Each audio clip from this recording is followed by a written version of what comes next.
That's recording. Should I change my shirt? Hello, everybody. My microphone is right here. Hello, everyone. I hate how shiny my nose looks. It's supposed to have a light right up here and back there. It gives me like a plasticky vibe. Let me see if I can fix that. How do I fix that? Whoa! Look at that. Now you can't see my room. That's pretty dope. Can I add like a green screen effect?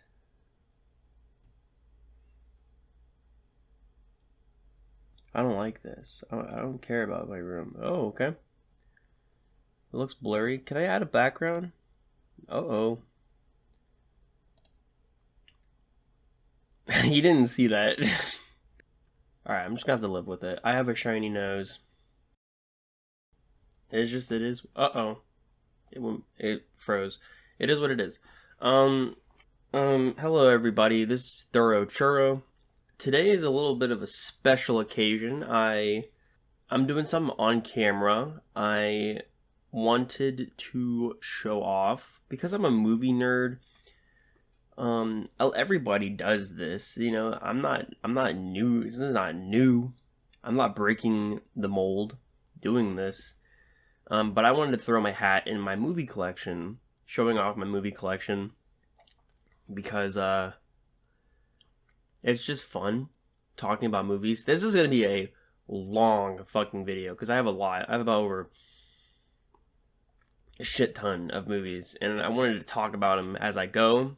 So this might be over hours. Who knows? Yeah, I already spent 5 minutes fucking around, so this is gonna be a long video. But I'm gonna go in order. I'm not gonna show you. This is my Blu-ray section right here.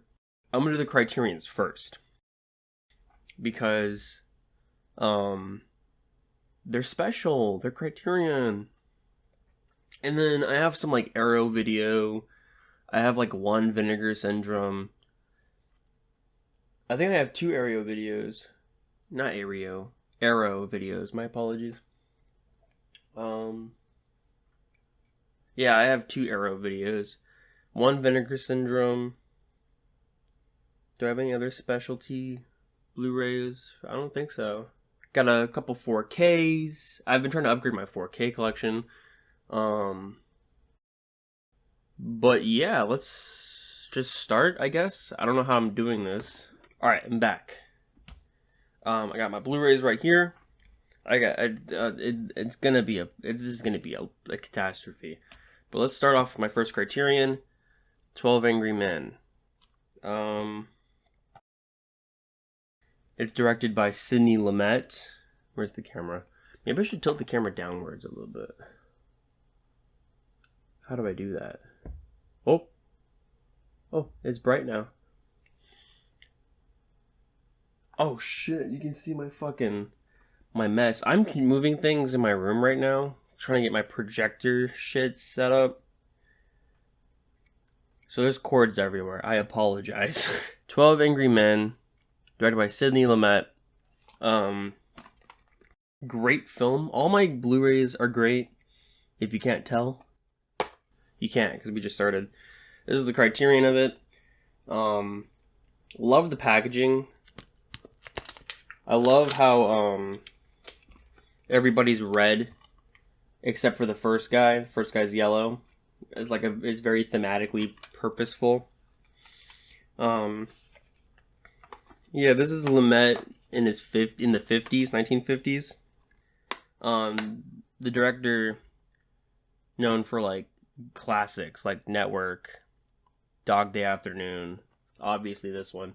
This one's different though. It's a 50s style.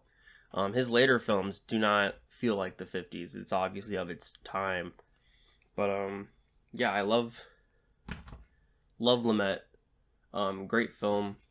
Love that guy. Next is Anatomy of a Fall. Shit fucking not even out of packaging. I've only seen this film once in theaters. Anatomy of a Fall. It's a great film. It's almost inspired heavily by Anatomy of a Murder, which is another courtroom drama from the 50s, I believe. I don't own that one because I liked it, but I don't love it. This one I loved. I loved watching it. Great modern film. First, I think this is the only film I've seen from this director. It's great. Has you think a lot. 2023. Okay, so it was not even this year. It was last year. I'm filming this in 2024, like September, or is it August? I don't remember. Great film. A lot of my discussions are going to be literally just calling this fucking movie great. Great film. Love it. Moving on. Next up, special director for me, Andrei Tarkovsky. This film is Andrei Rublev. I've only seen it twice, but I've never seen it on Blu-ray. I've only seen the streaming version of it. Love this fucking movie. I love this director. Very poetic director. Very religious director. You know, very spiritual. This film is about, obviously, if you can tell from like the art cover, very religious. I believe, from what I remember, it's about a priest who's a painter also. Yeah. Fucking, it's only his second, this is his second fucking movie. This is his second feature, dude. That's crazy. His first one, I believe, was Ivan's Childhood. Awesome movie also. I don't own that one on Blu-ray. I think that's the only Tarkovsky film I don't own on Blu-ray. But that's a great film also. This is a 3-hour long movie. Very slow, very patient film. A lot of his films are very patient. It gives you a great atmospheric, mesmerizing shots. Oh, it's one of those like flip books. I don't know if I can show this. Yeah, it's about the idea of modernism and traditionalism, or modernism clashing with traditionalism. A lot of things. I haven't seen it in a long time. I need to rewatch it. But I fucking love the movie. I hope this is an A through Z, because the way I have it set up, I think this is gonna work. Next is Being John Malkovich. This is not Being John Malkovich. This is Before Trilogy. Is this good? Should I scrap this? Next up is the Before Trilogy. This is a 3-movie box set of great romance films. Love the first two, the Before Sunrise, Before Sunset. I think those two work well together. I think this director, he makes films. This is from Richard Linklater. He makes films essentially based off of like longevity. So like Boyhood, he made over like 14 years. These films he's made 7 years apart. And each film is 7 years apart. So first one's 97, 95, and then 2004, then 2013. So, but what's interesting is I think the first two, Sunrise, Sunset, work so well together that you can watch them back to back. But it's not meant to be like that. You have to have some time in between to reflect, right?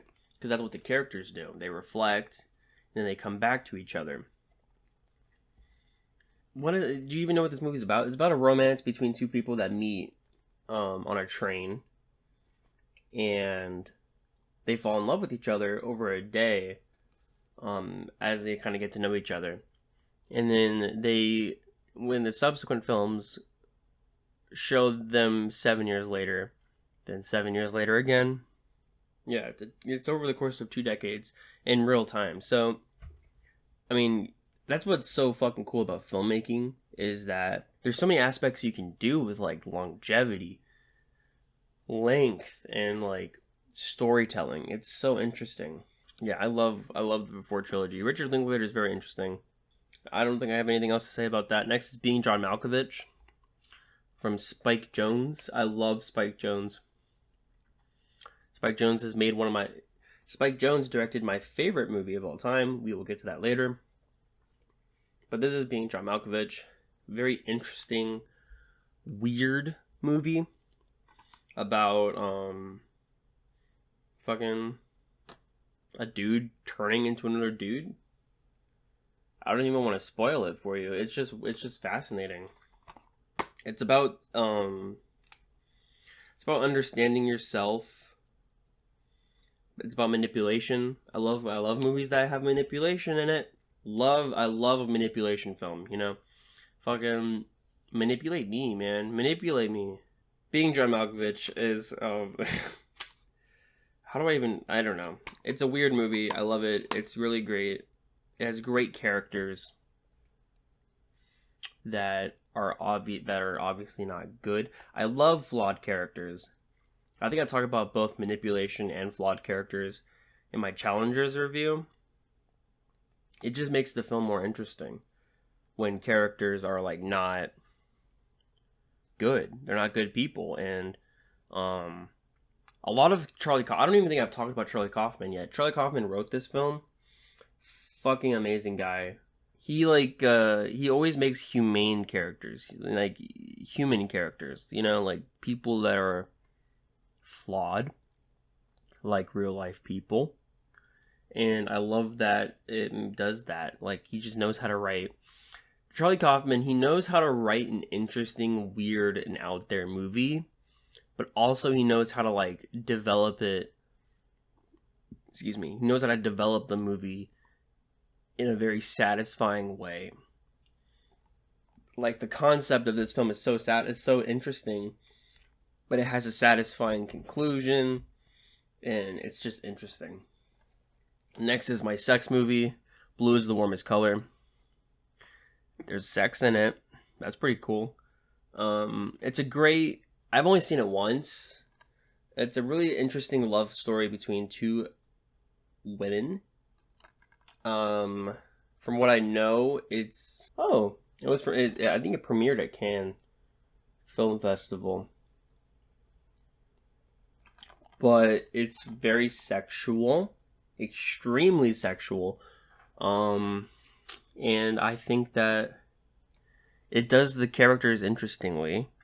You know? It like makes the characters very I love a romance movie that makes characters like you care about them, you know, and you care about the love in the love story. That's why romance movies are like one of my favorite genres. And I think this one does it well. There's a lot of sex in it. And that's fine. Sex is fine. Is it purposeful sex? Who knows?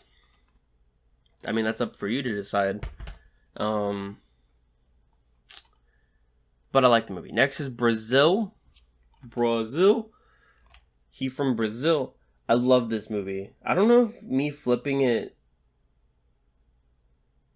Is everything mirrored now? Is this going to be... Maybe I shouldn't have flipped it. Because now when you're trying to read the thing, it's going to be flipped. It's going to be backwards. Okay, now you can actually read it. It's just going to be more difficult on my end. But now you can read it. It's Brazil. This is from the director Terry Gilliam. I love Terry Gilliam. He's made some interesting ass movies. Like, his style is so... The best way to describe his style is wacky. He's a very wacky guy. He makes wacky ass movies, and like the cinematography, the characters, they're all just so out there, and it's so wacky. But the stories are always so interesting, right? It's like 1984 in a way. Oh yes, this version, the Criterion comes with like this edited down version. That's like 90 minutes. The movie's like 2 hours and 20 minutes. But they have like a 90-minute version. It's called Love Conquers All, I think is what it's called. I don't remember. It's something like that. And it's pretty bad. Like, you see camera people in the shots. It's really bad. So, Yeah, it's interesting to watch. I've watched both versions. I think it's interesting to watch. But oh, the next one. Yeah, I love Brazil. What else do I say about it? I don't know. It's great. Next is The Celebration. Oh, I saw myself in a reflection. This is from Thomas Vinterberg. Thomas Vinterberg, yep. The packaging is weird. It's very minimalist. I think it's supposed to represent the Dogma 95. If you can read that. Here, let me just take it out. Can you read that? Dogma 95. And it explains what 95 is. It's pretty much just a criteria of films that like Thomas Vinterberg and Lars von Trier and people like that, they made it. Essentially, let's strip down filmmaking to a very minimalist standard. And just like the basics of filmmaking is what's important, which is very cool. Some of them don't work because you need shit like music. You need shit like... You don't need it, but it helps, right? But this film does a phenomenal job being a Dogma 95 and telling a great story. Like, the story of this is like devastating and very dramatic, but the stripped down elements help it so much, right?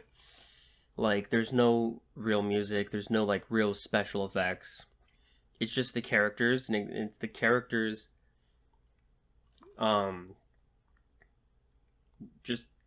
it's just the characters, really.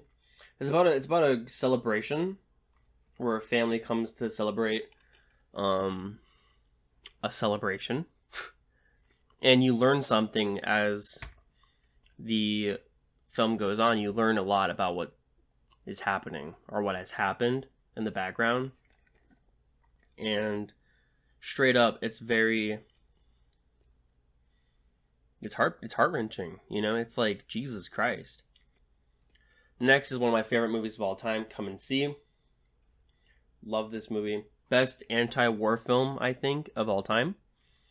It's a movie about a young boy who gleefully, happily goes into... Oh my god, excuse me.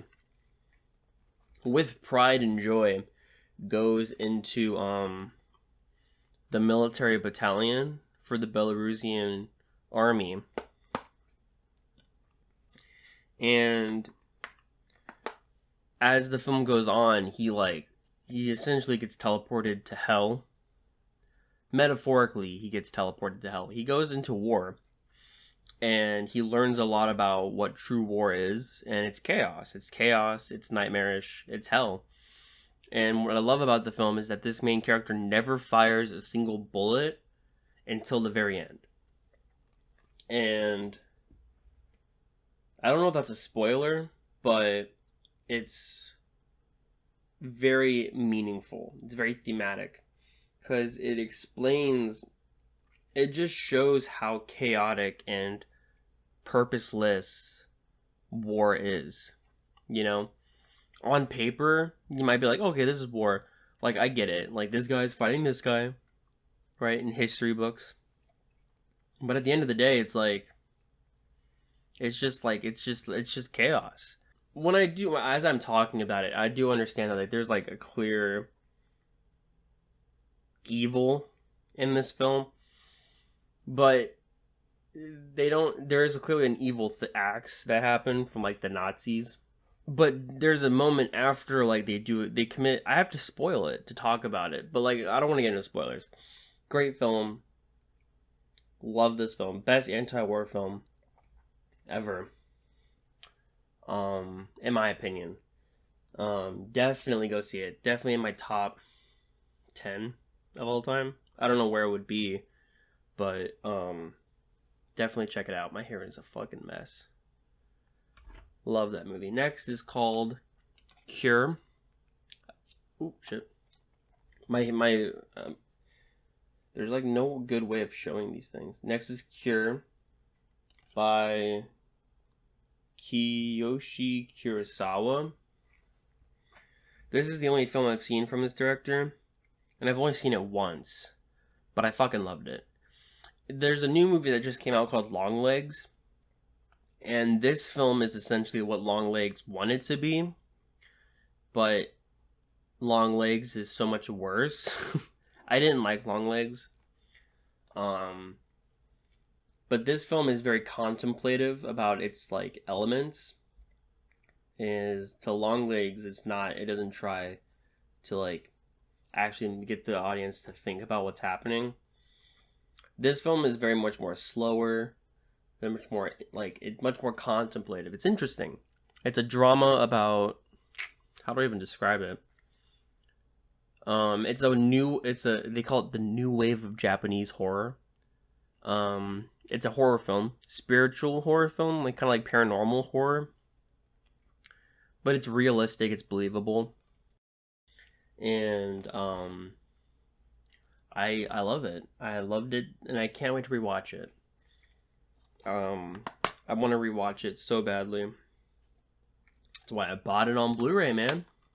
So I could rewatch it. Alright, moving on.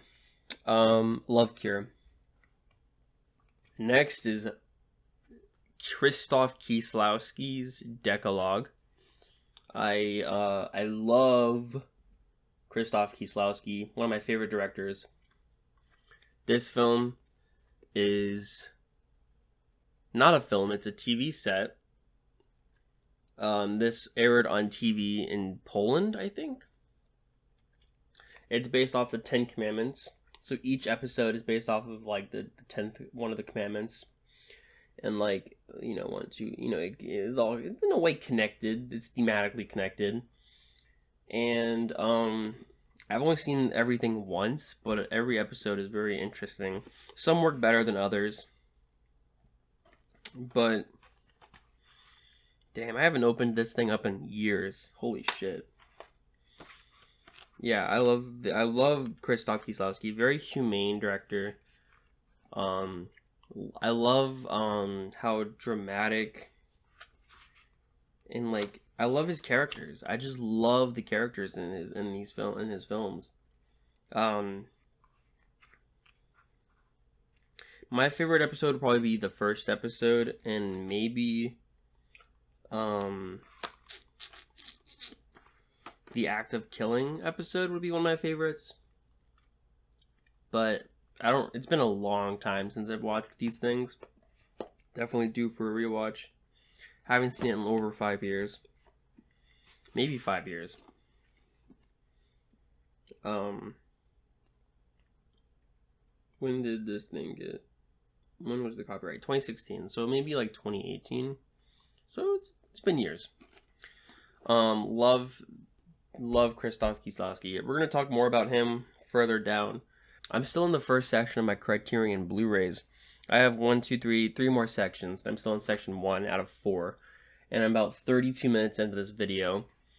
If that gives me about an estimation about everything, this might be 3.5 hours, 4 hours long. Let's see where I'm at by the end of it. Holy shit. Next up, Akira Kurosawa's Dreams. From the director Akira Kurosawa. I love this guy. I think most film heads, film nerds, film buffs love Akira Kurosawa. If you don't, something's wrong with you. Love this guy. This isn't Akira Kurosawa, it's just some dude from the movie. I love this film. It's a very nature film, environmental film. My favorite is what this film is like a vignettes. It's just a bunch of short films. Everything is very dreamlike because it's about his dreams, and it essentially is just like 7 of them. This is Akira Kurosawa's later film. It's in color. A lot of his films are in black and white. This is from the 90s, 1990. My favorite short one would be the one with the blizzard. That's my favorite by far. I think highlights just what this film is trying to do the best. This idea of like nature just being a vessel that is like beautiful, helpful to man. Yeah, it's just like I can't. It might sound vague, but like you have to watch the movie to figure it out, you know. But yeah, I love it. Great film. Love Dreams. I own it on 4K actually. I don't know if you can read it. Shit. 4K baby. Word up. Whew. Moving on. Next is Fantastic Planet. This is one of my first Criterion Blu-rays I've ever bought. I think this was a gift from my family. The art style is fucking cool. It's 1970s art style from the director René Laloux, I believe is how you say it. From the 70s, right? Yeah, 1973. It's a pretty short film. It's like an hour and 12 minutes. And it's about animal abuse. It's the best way to describe it. Like, humans are treated as pets in this film, and they are mistreated, I believe. It's been years. But it pretty much like is supposed to highlight how we treat animals, and from a perspective of the humans as pets, in people and aliens from a different planet keep us as pets and treat us like animals. Great film, great world building film, interesting story, interesting characters. I love this movie. Should I be doing ratings? I don't even remember what I rated this thing. I think it's like an 8 out of 10. From now on, I'm going to be doing ratings. I'm going to try to remember the ratings. 8 out of 10. Love it. Dreams, I mean, I'm not going to go back. Next, the last one for this section is going to be Fear and Loathing in Las Vegas from Terry Gilliam again. Remember Brazil? That was like 3 hours ago. Brazil. This is from the same director. Again, wacky ass director. If you can't tell from the fucking art style. This is a film about crazy, the drug trip essentially. You go to Las Vegas. It's political. If I remember, it's been years since I've watched it. I don't know if you can tell, but a lot of movies that I haven't seen in a very long time, because most of them I've bought a lot of movies recently, and I want to rewatch a lot of movies. So, excuse me. Yes. Great film about drugs. Great film about politics, especially 1970s politics. This film came out in the 90s, 98, but it's from it's about 70s. It's about a journalist. Yeah, from the 1970s. It's based off a novel from Harry S. Thompson. Hunter S. Thompson. I don't know who Harry is. Based on a book by Hunter Thompson. Very interesting, but I guess it's about drug rights, the rights of using drugs, I guess. I don't remember. It's been a long time. Don't quote me on anything. I'm done with this section. I'm going to go grab the other Blu-rays. I'll be right back. Okay. I'm back.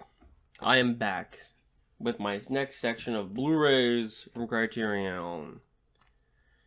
Next up, Godland. This is not a Criterion. This is a Janus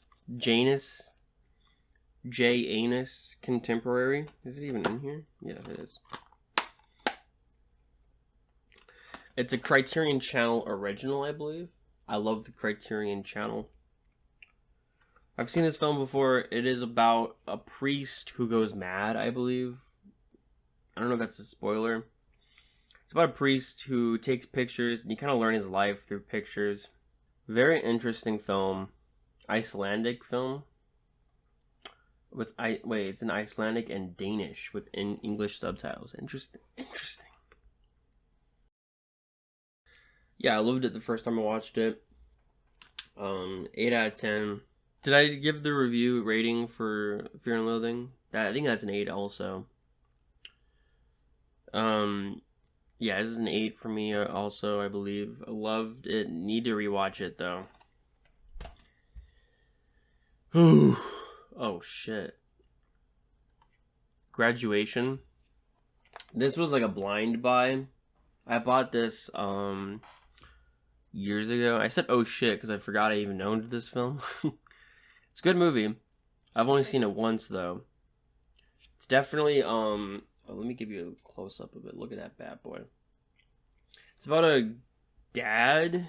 Oh yes, okay, now I remember. This has been fucking a long time since I've seen this. It's about a dad who is going on a search to find someone who may have sexually assaulted or essayed his daughter. And it's a very interesting slow burn like not a thriller, it's more of a drama. Yeah, it's very interesting. It's from the director Christian Mongu. Mongu. Don't know how to describe it. The director. He made my favorite from him. He made was 4 months, 3 weeks, 2 days. I sadly don't own that film. I need to buy it for sure. This is I don't know. I like this one, but that one I just said 4 months, 3 weeks, 2 days. That's my favorite from him. This is a good movie. This was a blind buy. I would rewatch it for sure. I'm glad. See, I'm always nervous with blind buys. Because, like, especially with Criterions, these things are expensive, in my opinion. So buying something you haven't seen and it being expensive, it's kind of scary. Because I'm a very critical guy. Like, I usually don't love movies. I'm thankful that I liked this one. I'm willing to rewatch it. But, yeah. I think I gave The Graduation an 8 out of 10. First time I watched it, 8 out of 10. Might be lower than that on a rewatch. Might be higher. Who knows? Next is one of my favorite movies of all time, House. I got this recommended to me on from a YouTube video. And now I watch it almost once a year. I try to watch it at least once a year around October, because this is a very October ass film, you know, like it's like spooky, you know. It's also it's like comedic. It's a weird ass film. I love it so much though. Again, this is one of the first Criterions I bought. I think I kept the sticker of when I bought it. I bought this shit February of 2019. Which is crazy. So that's how long ago I watched. That's how long ago. It doesn't seem like that long ago, but it's 2024, almost 2025. But I love this movie. Very, very spooky, but also very funny. And it's a great movie to watch with like just a group. I watched it with my family and they were like, "What the fuck is this?" And I love that. I fucking love that. I love it. 10 out of 10. I give it a 10 out of 10. Next up is Hunger, directed by Steve McQueen. This is Steve McQueen's first film, which is bananas because it's so good. Steve McQueen is a master director. Made 12 Years a Slave, Shame, Widows. Also made Hunger. He made also the TV series Small Axe. But Hunger is one of my favorites from him. I don't know which one is my favorite, but this one is very good. It's a film about endurance and protest. It's about prison strikes in Ireland. It's a protest. It's the protest of the British government, so it's probably in the UK. Yeah, it's pretty much about. It was a no clothing protest, I think is what they called it. They go on like a no bed, no shirt, no shoes, no fucking... I don't even know. But it's a great film.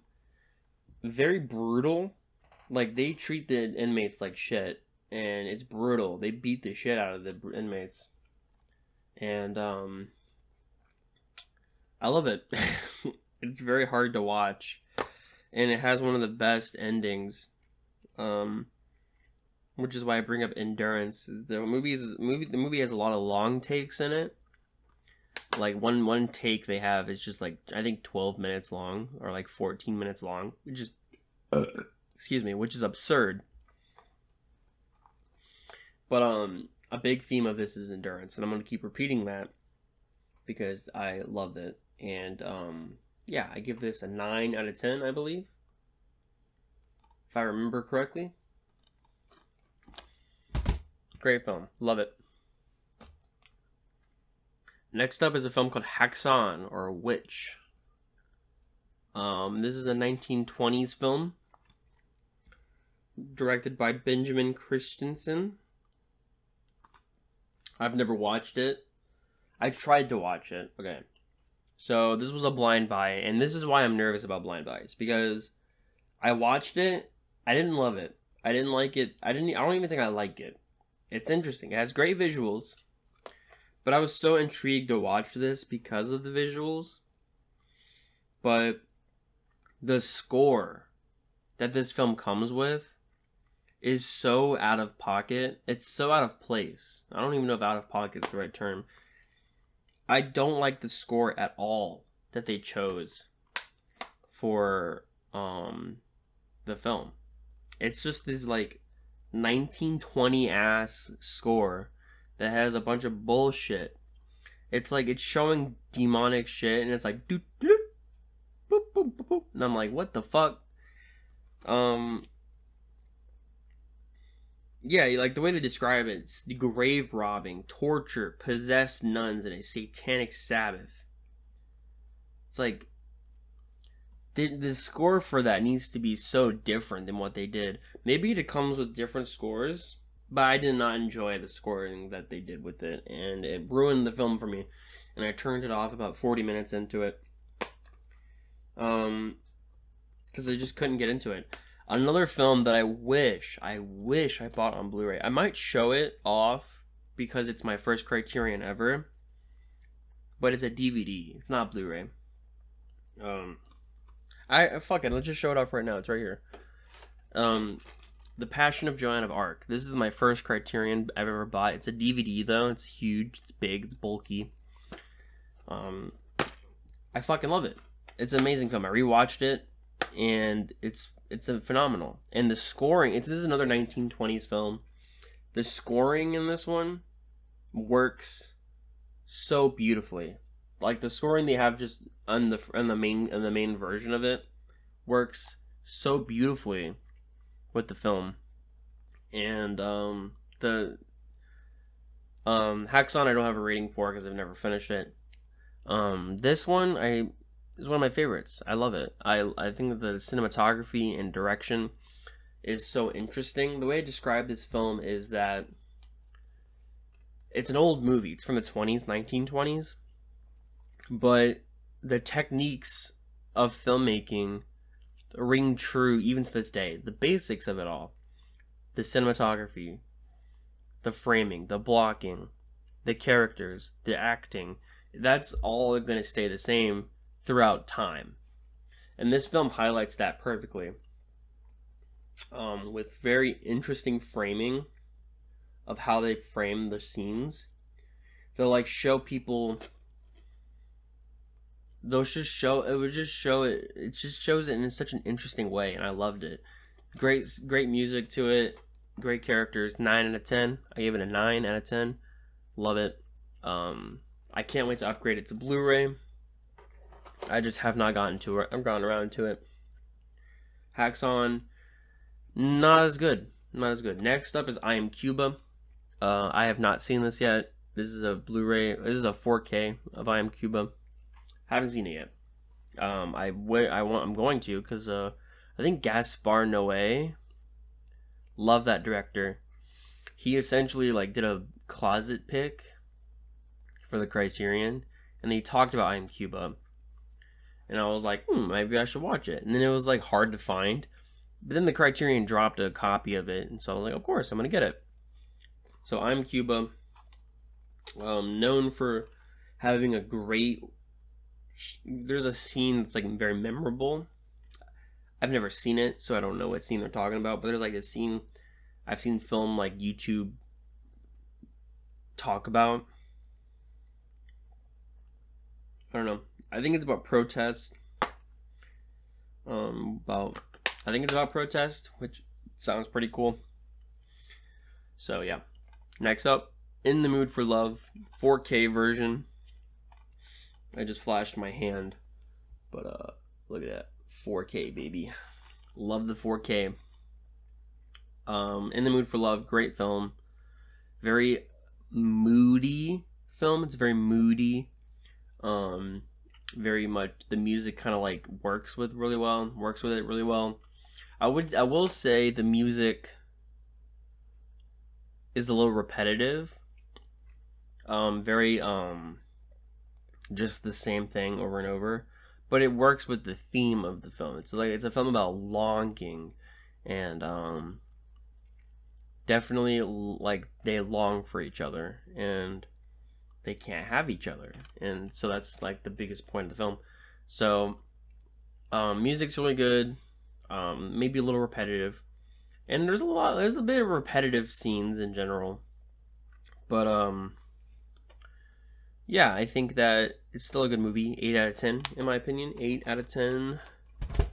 Moving right along to Kagemusha, another Kurosawa film. This is my first Kurosawa film that I bought years ago because I loved the film. And this one was about a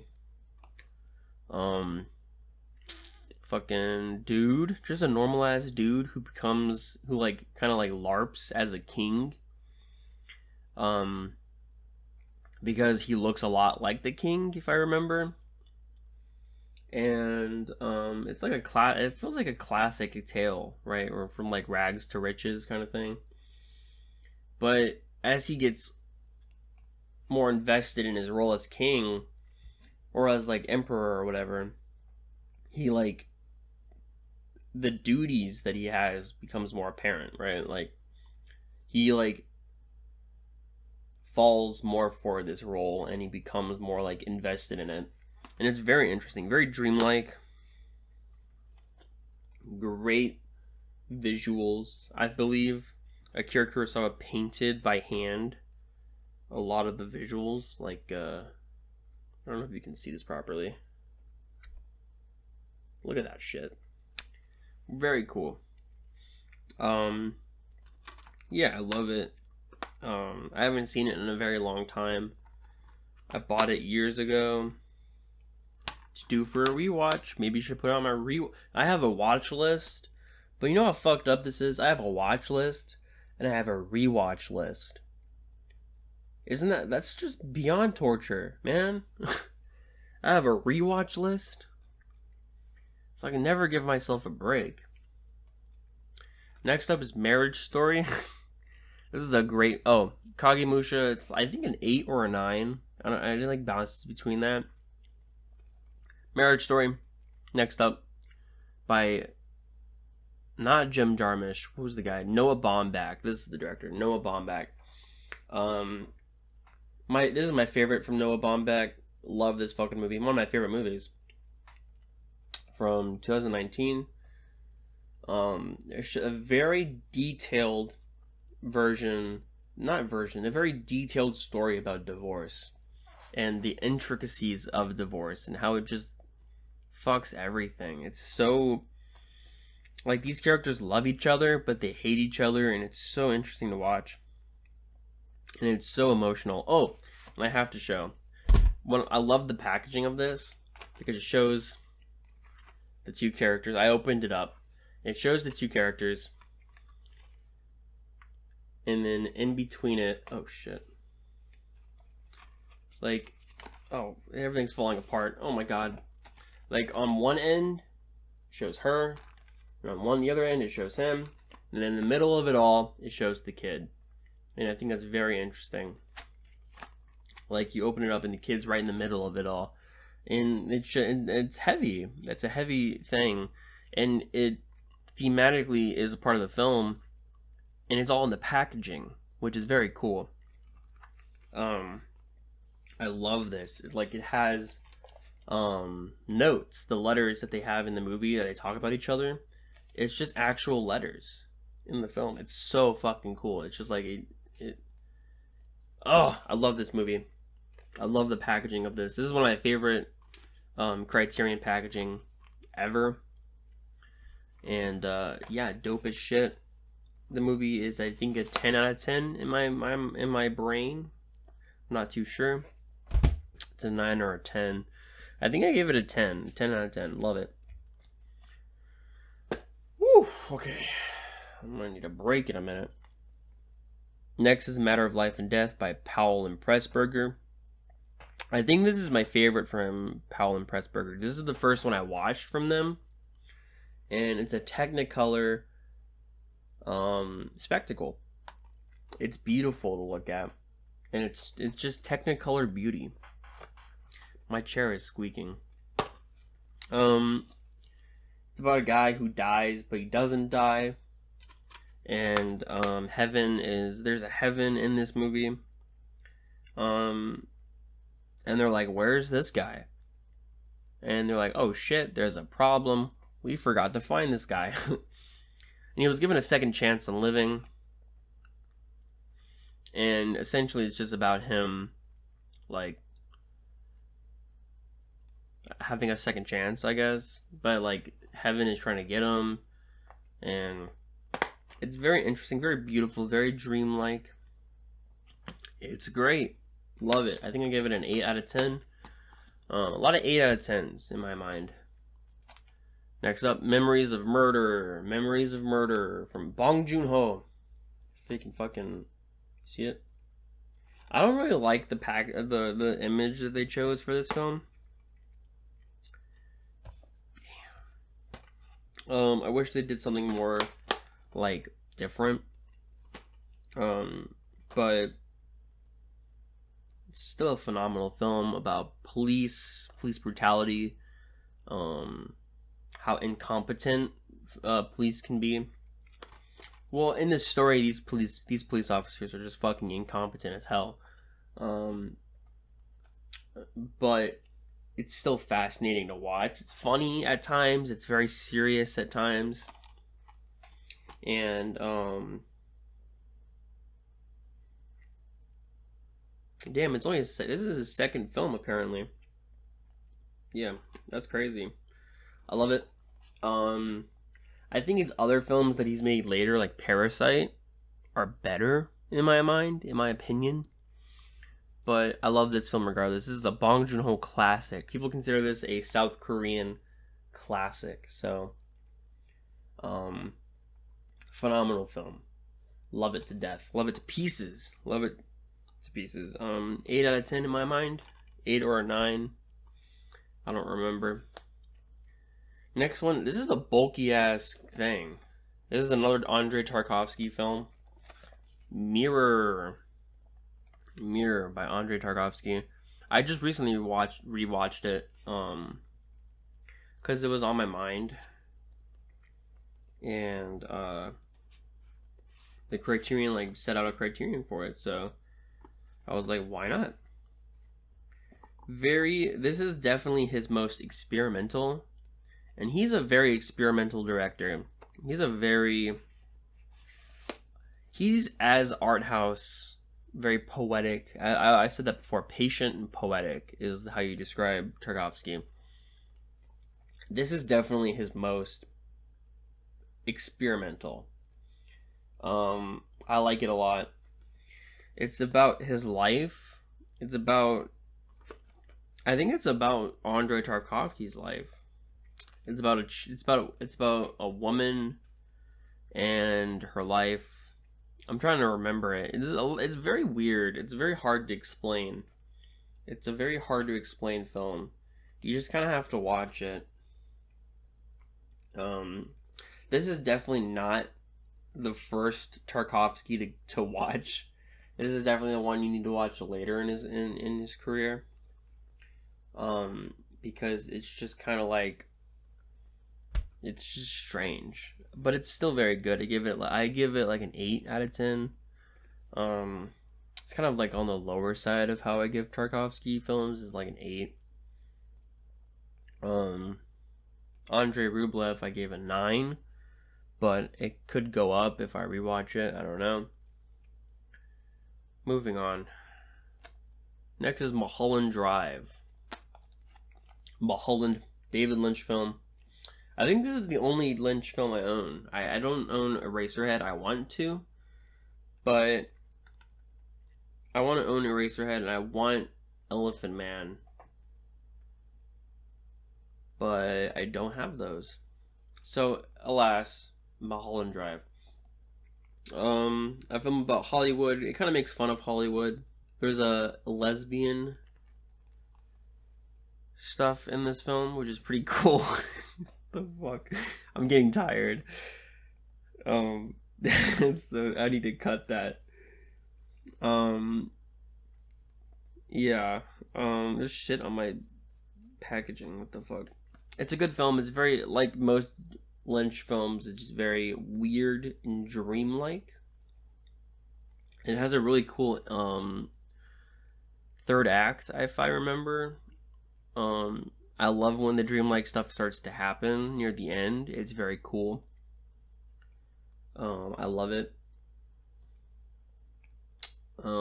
It's kind of sad also at some point.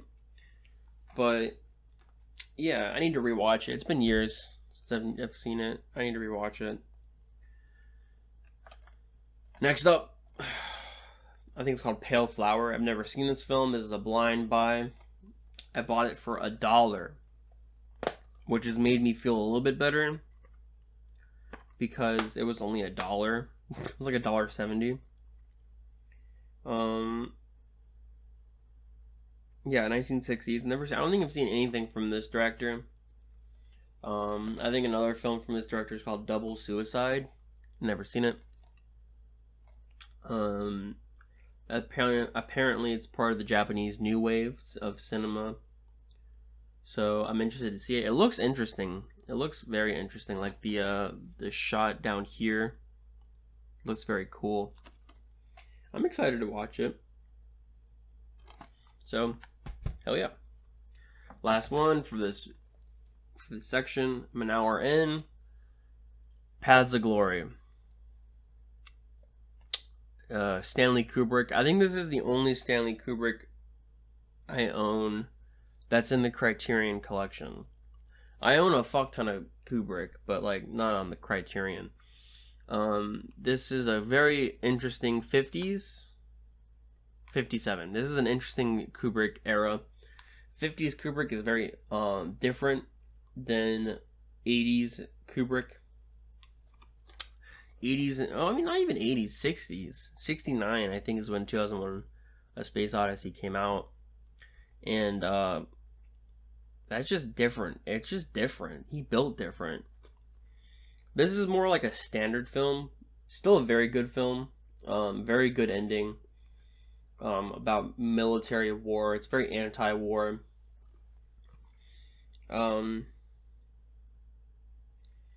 Yeah. It definitely has great scenes, great ending. I think I give it a 9 out of 10. Oh, Mulholland, I give like an 8 out of 10. I keep forgetting to rate the movies. I think did I rate Mirror? Mirror is an 8 also. Mirror is an 8 out of 10. Mulholland Drive is an 8 out of 10. This is a 9 out of 10. So I recommend this one more. More. Love this film. Yep. Alright. Done with this section. Done with the section 2 out of 4 of Criterion. Of the Criterion. I got the Blu-rays. I got some snacks. I got like a pinwheel, food. I'm about an hour in. This is gonna be a long video, dude. I'm gonna start going a little bit faster because I feel like what I'm saying with these films are not as important as they should be. So I'm gonna keep it brief. Try to just blow through it. because, yeah, it's nice to talk about, but I'm not gonna sit here for 6 hours and fucking just chatter about movies. Next up is Perfect Days by Wim Wenders. One of Wim Wenders' older films. I'm already chattering. I'm already starting to chatter. I love it. I recently just watched it. Very atmospheric film. Very just chill film. I give it an 8 out of 10. Next up is Portrait of a Lady on Fire. Excuse me. Oh my god, I'm dying. Great romance film about two women. Has an amazing ending. 9 out of 10. Love it. Punch Drunk Love. I recently just watched this. I recently just rewatched it. I watched it years ago. I fucking love it. I love it. It's a great character study about a guy with autism, about a guy who can't regulate his emotions well, and I just love the story it tried to tell. And there's some amazing lines of dialogue. Paul Thomas Anderson directed this. Fantastic film, fantastic director. I give this a 10 out of 10. Love it. One of Adam Sandler's best films. Next is the Katsi trilogy. I've only seen the Koyaanisqatsi Katsi, which is the first one. Directed by Gottfried Reggio. The Katsi trilogy is kind of like experimental documentaries. I think I made a review about the Koyaanisqatsi Katsi. I think I made a review about it on my channel. I love this film. The first one, Koyaanisqatsi Katsi, give a 9 out of 10. I have not seen the other ones. Very experimental, very interesting. Next is Alfred Hitchcock's Rebecca. This was a blind buy. God damn, there's so much light just coming. I just want to show you the fucking video. Dang. Urgh. Stop it. Go away. Rebecca, Alfred Hitchcock. This was a blind buy. I bought this years ago. I watched it years ago. This is not one of Hitchcock's best films, but it's still fantastic. Love it. I don't say I love it. I like it. I really like it.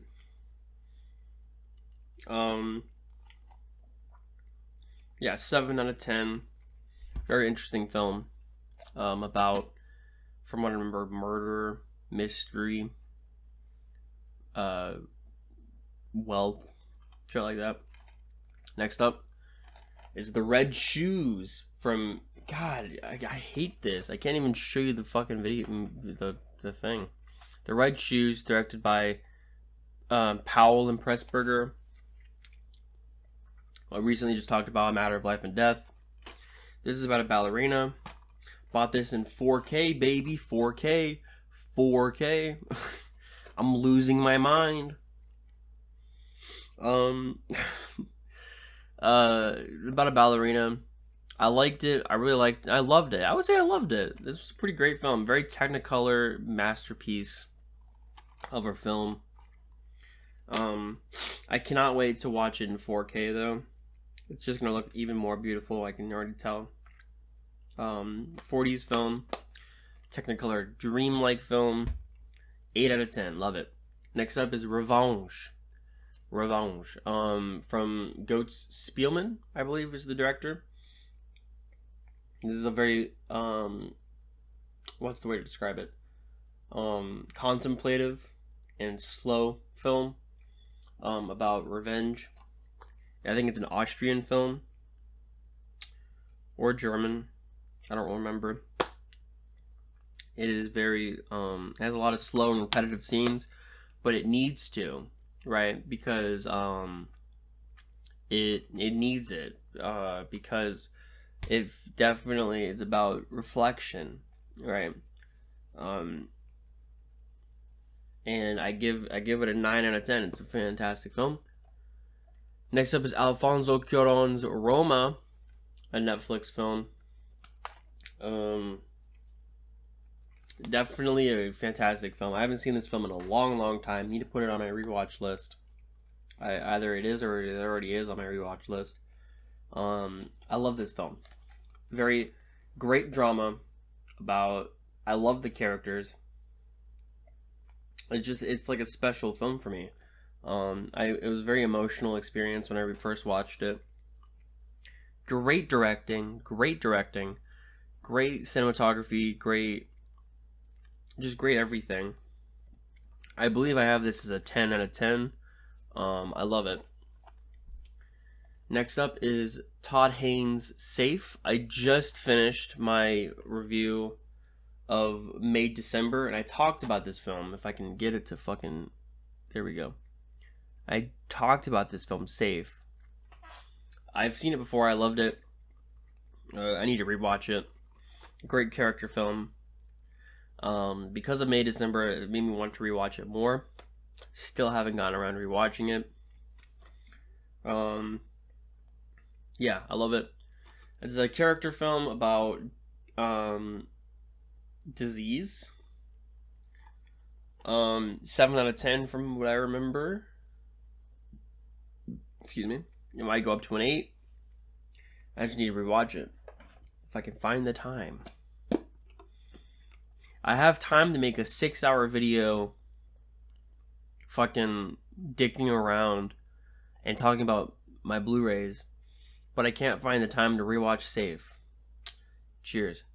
Next up is Les Samurai from Jean-Pierre Melville. This is a blind buy. I have not seen it yet. The difference is I've seen several Melville films. Army of Shadows, The Red Circle, Un Flick, and like others. I forget them. There's so many I've seen. This is the one I haven't seen from him, and this is what people consider his best film is this one. And it came out in 4K recently. So I was like, I might as well just grab it. Because I've been wanting to rewatch it or not rewatch it. I've been wanting to watch it recently. So I was like, why not? And so yeah. Haven't seen it. Can't wait to watch it. Next up is Scanners from David Cronenberg. This one in Videodrome. I don't own Videodrome. But I love these two films. Like 80s classics. Fucking classics. This one's more fun than Videodrome. This one is a bit more fun. Videodrome is a bit more, kind of mystery. But I love this film. Haven't seen it in a long time, like everything. 7 out of 10 from my mind. Great film, love it. Next is Secret Sunshine. I haven't seen this. This is a blind buy. This was recommended to me from a movie review. I have not seen it yet, but I remember someone saying great things about it. Apparently it's a slow burn, so I'm excited to watch it. Next up is Show. This is an interesting one. I have not seen this. This is like 10 hours long. This is a documentary about the Holocaust. A 10-hour documentary about the Holocaust. I have not seen it, and it sits on my shelf. I don't know when I'm going to watch it. I don't even know why I bought it. It looks good though, and I think I bought it because it was hard to find, and because when something's hard to find like that, I'm like, I have to find it, I have to. And the Criterion had it, so I was like, all right, might as well grab it. And the last for this section, I just recently rewatched this, Silence of the Lambs. Fucking amazing film. It's a horror classic. I think Longlegs. Yeah, I just recently talked about Longlegs with Cure. Same with this film. Longlegs was trying to be Cure, Silence of the Lambs, Seven, like those movies, but just does them worse. This Sometimes the Lambs is like a classic. Love it. I absolutely loved it. 9 out of 10. Great movie about, Great scenes. I mean, there's one. My favorite scene is obviously the scene where she's talking about how she's running from the farm and she's scared. It's like this whole dialogue. It's like that Oscar moment in a way, for Jodie Foster. Great film. Jonathan Demme did a good job. All right, did that one pretty quick. Down to my last section for Criterion, and then we gotta start all the fucking Blu-rays. Next up is Solaris. The next Tarkovsky. This is my third Tarkovsky I've talked about. If you can't tell, Tarkovsky is one of my favorite directors. This is a better film to start off your Tarkovsky experience with. It gives the best. I think the best film to start off with is Ivan's Childhood. Then maybe Solaris. Then maybe Stalker. And then from there go anywhere, you know? But this is a great sci-fi film. Very contemplative. Again, slow, patient, and poetic. Excuse me. I love this film. I've only seen it once, though. But I give it a 9 out of 10 for my mind. 9 out of 10. Next is Sound of Metal. This is a recent purchase on my end. It's a 4K purchase too. About a guy who loses his hearing. I really liked it the first time I watched it. 7 out of 10 from my mind. I wanted to rewatch it because it's been on my mind. I think it's gonna be an 8 on a rewatch. I just need to watch it again. Story of my life. Next up is the next Tarkovsky film. I just talked about this one, Stalker. This is probably Tarkovsky's best film. This is definitely his this is top tier Tarkovsky. This is phenomenal. It's about, how do I even describe it? It's like a sci-fi drama, poetic and patient. Yeah, it's a fantastic film. There's a very great story behind this film. I think these guys got cancer, like the director, the crew. They got cancer making this film because they went to a radioactive facility to shoot this shit.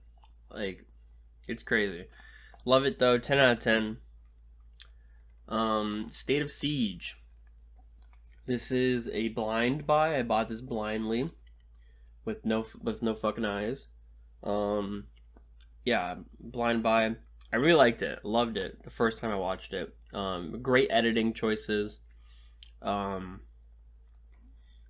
interesting film. 8 out of 10. I need to rewatch it for sure.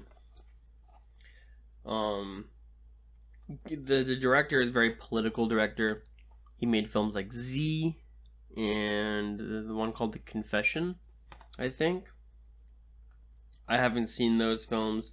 I've only seen this one. But this one has me intrigued to see what the other films are like. State of Siege. Next up is The Taste of Cherry. This is one of my favorite films of all time. You can see it. The Taste of Cherry from the director Abbas Kiarostami. This is a very personal film for me. It's about suicide. I mean, like, it talks about suicide in a very, like, the whole theme of suicide is very interesting. It's not interesting, it's overdone in film. Like, I remember reading an article about, like, how every short film that goes in, like, film festivals, it would rather be about, like, depression, loneliness, or suicide. And so, like, it's kind of like an overdone trope nowadays. This was made in, like, the 90s. It's weird to talk about how suicide is a trope. That is a very weird thing to say. But, in terms of, like, young artists starting out, that's kind of what people lean towards, because it's an experience a lot of people have, is depression. And, but this film is a very interesting way of discussing it. It's very, very, very metaphorical. This is yeah, it won the Palme d'Or at Cannes. It discusses depression, suicide. I love the line where he's like, "You can sympathize with me, but you'll never truly know how I feel." And it's stuff like that that's like, yeah, like everyone can relate to that. The ending is phenomenal. The story's great. Love it. 10 out of 10 in my mind. I give this a 10 out of 10. Yeah.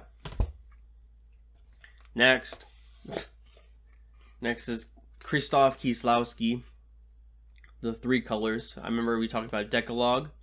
He made another film, or a group of films called the Three Colors: Blue, White, and Red. My favorite is blue. My least favorite is white. And then red is just great. I love red. I love blue. Blue is definitely my favorite. It's very depressing, but also it's very beautiful. Very beautiful. I give blue a 9. I give white a 7, and red I give an 8. But overall, this whole experience is just definitely worth watching. It's about connecting lives, and I definitely loved it. I love the director. Very metaphorical director. Very just he cares about characters, and I love that. And he cares about the heart and emotion that comes with characters. Next up is Terrence Malick's The Tree of Life. I think this is the only Terrence Malick film I own. I think. Fucking love this guy. Very, very metaphorical director. He's like, he loves his poetry in film. Not as I'm gonna say it, not as poignant as the Tarkovsky. Not as poignant, but it still works. This I give a 7 out of 10, I believe, or an 8. 7 or an 8. It's in my mind, it's leaning closer to a 7. But who cares? Next is Uncut Gems. Love this film. Adam Sandler's second best film. Great film. I just recently got this in 4K. Love the style. Love the chaos. Very anxiety inducing. Great ending. Great acting. Yep, give it an 8 out of 10. Love it. Last Criterion. It's Wings of Desire from Wim Wenders. He made Perfect Days and a bunch of other films. This one was my first film I've seen from him, and I loved it. Fucking loved it. Love the cinematography. Love the way it looks. Just one of those films when you watch it, you're like, this is like emotionally impacting me. And I can't wait to rewatch it in 4K.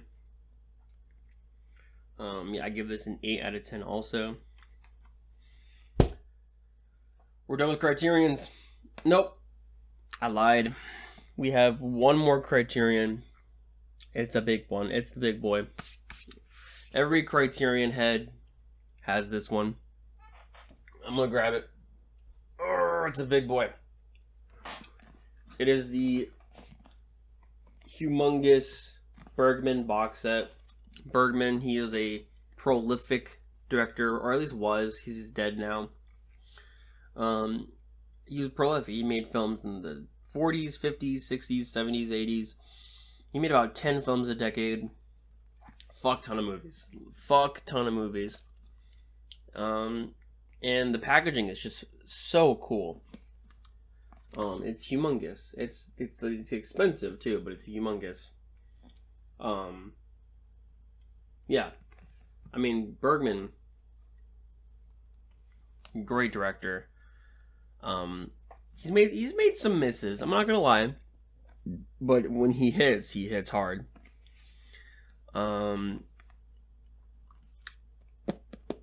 am I gonna say? What else is there to say? I mean, Seventh Seal, Wild Strawberries. What else? Cries and Whispers. Fucking. Let me just get a list out.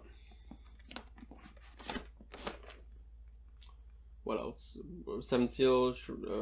Virgin Spring. The Virgin Spring.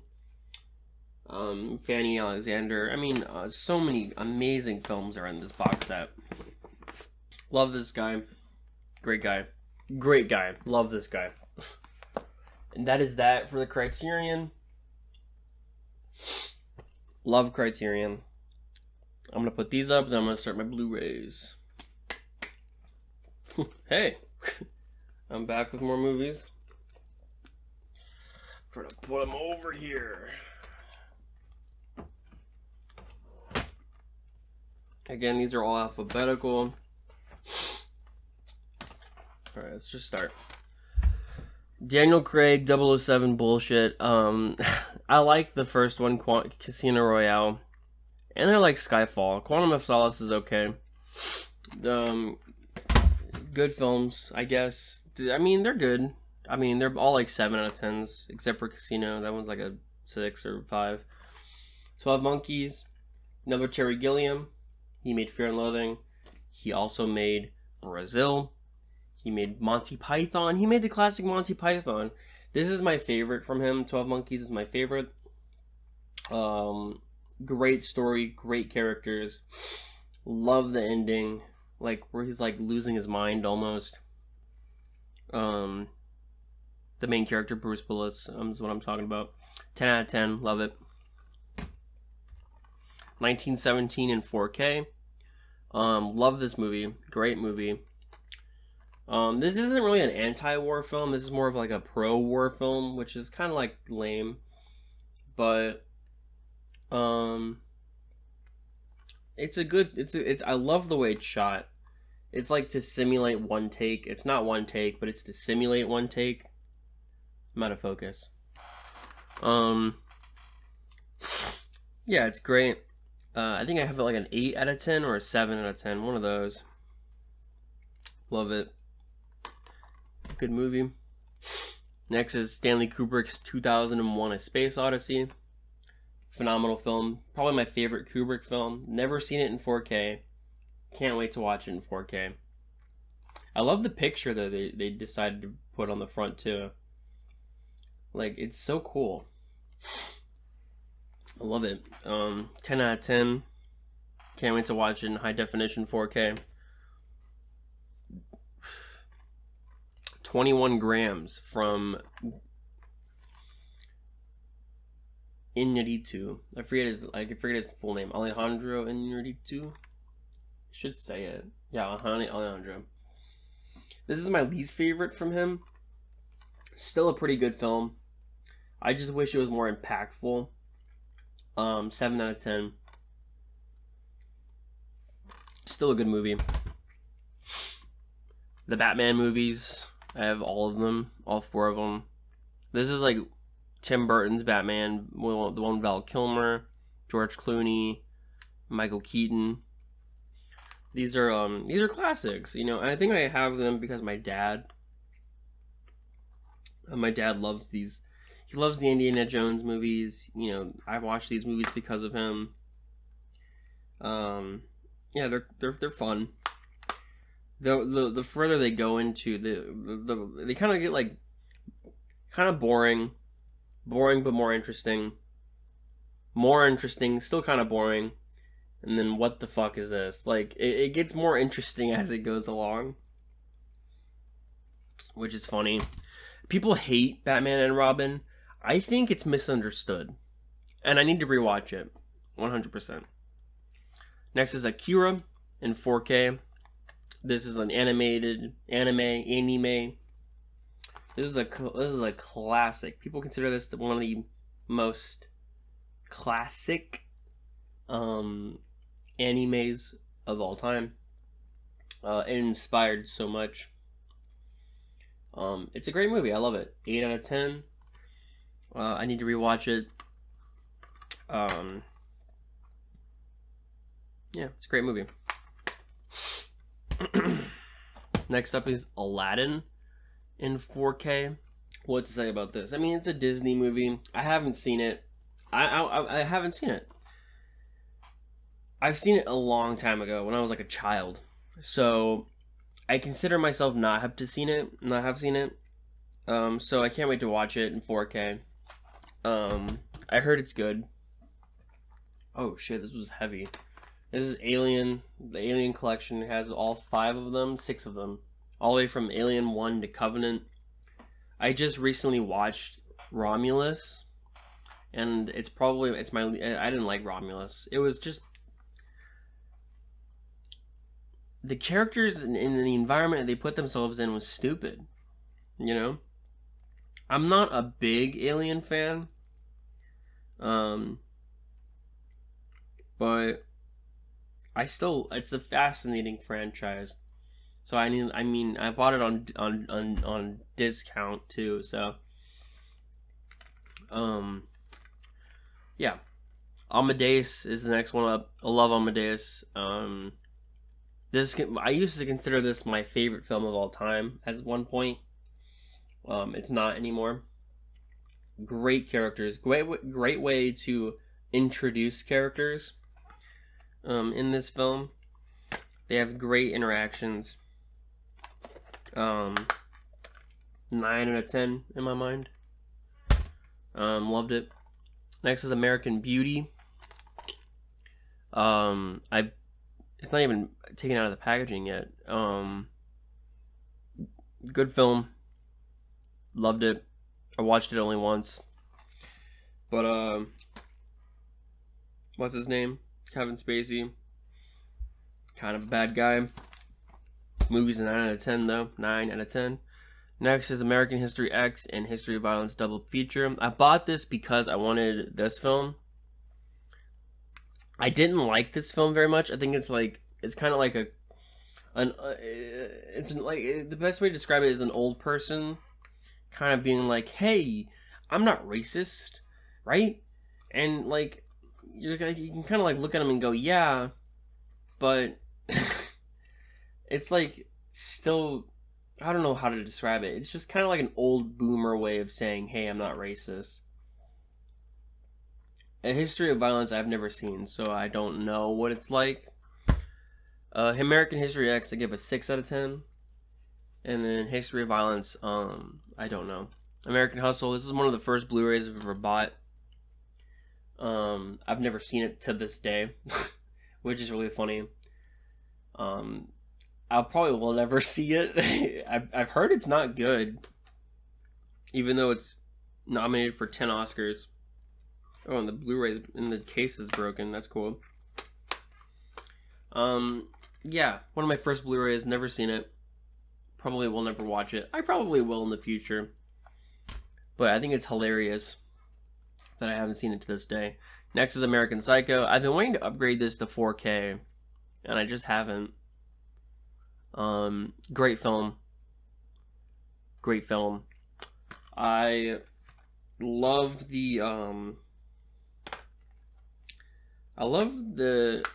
what it tries to say about capitalism, about social standards, social hierarchies. It's funny also. Like, it's just a funny movie. And it's kind of fucked up. 9 out of 10. I love that film. Well, have I not been giving ratings? I've been giving ratings, right? American Beauty, 9 out of 10. Next up is Amour. I actually tried to rewatch this recently, but it was just so depressing. I was like, I'm not in the mood for a depressing movie right now. From Michael Haneke or Michel Haneke. Fantastic, phenomenal director. It's just that he makes depressing movies, and I'm just not in a depressed mood right now. Amour. Not his best, but definitely like great. I give like an 8 out of 10. Might go up to a 9 if I actually sit down and watch it. Next up, I just bought this recently. Amelie. I love this movie. I've only seen it once, but it has a special place in my heart. I kind of lost my mind back in 2020. I had to be put on antidepressants. But before that, in between losing my mind and being put on meds, I watched Amelie. and I loved it. It was comforting, even though I was having severe panic attacks constantly. Amelie was very comforting to me in the middle of that. There was like a 3-week period where I was literally just like a nonstop panic attack, literally sweating every day, shaking. It just wouldn't go away. I couldn't fall asleep, getting no sleep. And in the middle of that 3-week period, around that 3-week period, I watched Amelie and I loved it, and it holds a special place in my heart because it comforted me during a time where I was going mentally insane. I give it a 9 or an 8 out of 10. Probably closer to a 9 in my opinion. But yeah, that's that collection right there. Next up is Annihilation from director of Ex Machina. What's his name? Wasn't it Edward? Not Edward. Alex Garland. He made a recently great movie as Civil War. This is not so great movie. I've only seen it once with my family, and at the end we all decided that it was not a good movie. But I liked it. 6 out of 10. Next up, Charlie Kaufman's Anomalisa. Fantastic film. I talked about Kaufman earlier. He makes flawed characters, makes very interesting characters. This is very creative, beautiful, and very realistic. 9 out of 10. I love it. Apocalypse Now. I have a steelbook of this. It comes with the theatrical and Redux version. I'll never watch the Redux version because that's just fucking way too long. Like 3 hours and 40 minutes or some shit. I think the theatrical is perfect. I haven't seen it in a long time, so I don't know. But 8 out of 10, loved it. Army of Darkness, Evil Dead 3. Love this movie. Very campy. Don't love it as much as Evil Dead 2. Evil Dead 2 is the best in my opinion. But Army of Darkness is still great. 7 out of 10. Very campy. Very fun. Sam Raimi just does a fun time. Next is a Arnold Schwarzenegger. Arnold combo pack. Comes with a Commando, Predator, and Terminator. I bought it because of Terminator. I wanted Terminator. And it was like cheap. So it was cheap, and it comes with 3 movies. One being Predator and the other being Terminator. Might as well. Love Terminator. Next is Arrival. I want to get this in 4K. Do they have a 4K of this? They should. But Arrival is very good. From Denis Villeneuve. 8 out of 10. Great movie. I haven't seen it in a very long time. Probably since I was in high school. So like 7 years ago. Maybe.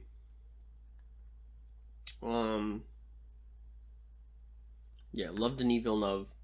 Great movie. Very circular film. Very movie that has a lot of moving edges. Like moving, it's like a circle. There's a lot of circular scenes, and it's very beautiful. 8 out of 10, love it. The Artist. It's very shiny. I've only seen it once, but I love it. Bought this at like a thrift store.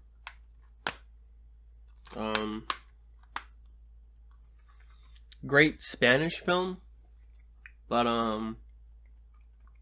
the Oscars ate that shit up. They were like, we love this film. Good movie though. 8 out of 10.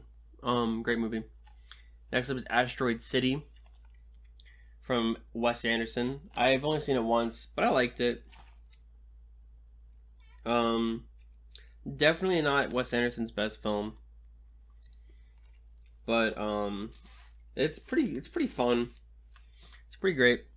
I think I have it as a 7 out of 10. Atonement. I've never seen Atonement. I've heard it was good. If I can fucking if the blurriness can get out of it. So haven't seen it. Heard it's good. Next up is Audition. Fantastic film from Takeshi Miike. This is one out of 2 Arrowhead films. Or Arrow Video. I don't know. But yeah, I love this movie. A great slow film. Definitely worth the wait. And then it has just a what the fuck ending. Yeah. 8 out of 10 for Audition. Next up is Austin Powers. I haven't seen any of these, so I don't know. Bought them on Blu-ray. I can watch them whenever I want. Next up is Avatar from James Cameron. I like it. I still don't have the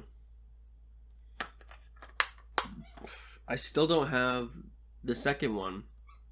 I don't have that one. I don't own that one. But this one's good. I think I have it as like a 6 out of 10. Yeah, I like it. It's fine. Next up, Avengers Infinity War. Why do I own this? Because I like it. I think I want to buy this. I want to buy Endgame also, even though I don't love Endgame. But I think this one and Endgame are like, it's when Avengers peaked, you know, and nothing will be the same. It's fun. I remember really enjoying both of those movies. This one I have as a 7 out of 10. I like it. Next up is Babel.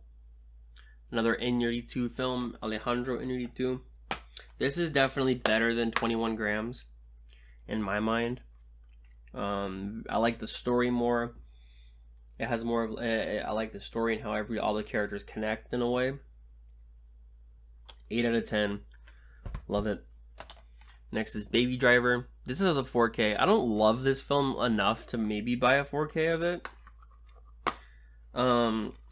Every time I watch it, I'm like, it's good. And it's like great editing. But it just doesn't like hit me. You know, it doesn't hit me emotionally as like other films do. Other than that, technically it's still a great film. 8 out of 10. I love it. I love that. It's okay. 8 out of 10, love it. Next up is Barbie on 4K. I bought this in 4K only because the packaging is really fun. Not the packaging itself, but the case of it, the cover. I kind of love it. I kind of love the way it looks. And I was like, I kind of want to just get it in 4K because of this. Does it need to be in 4K? Not really.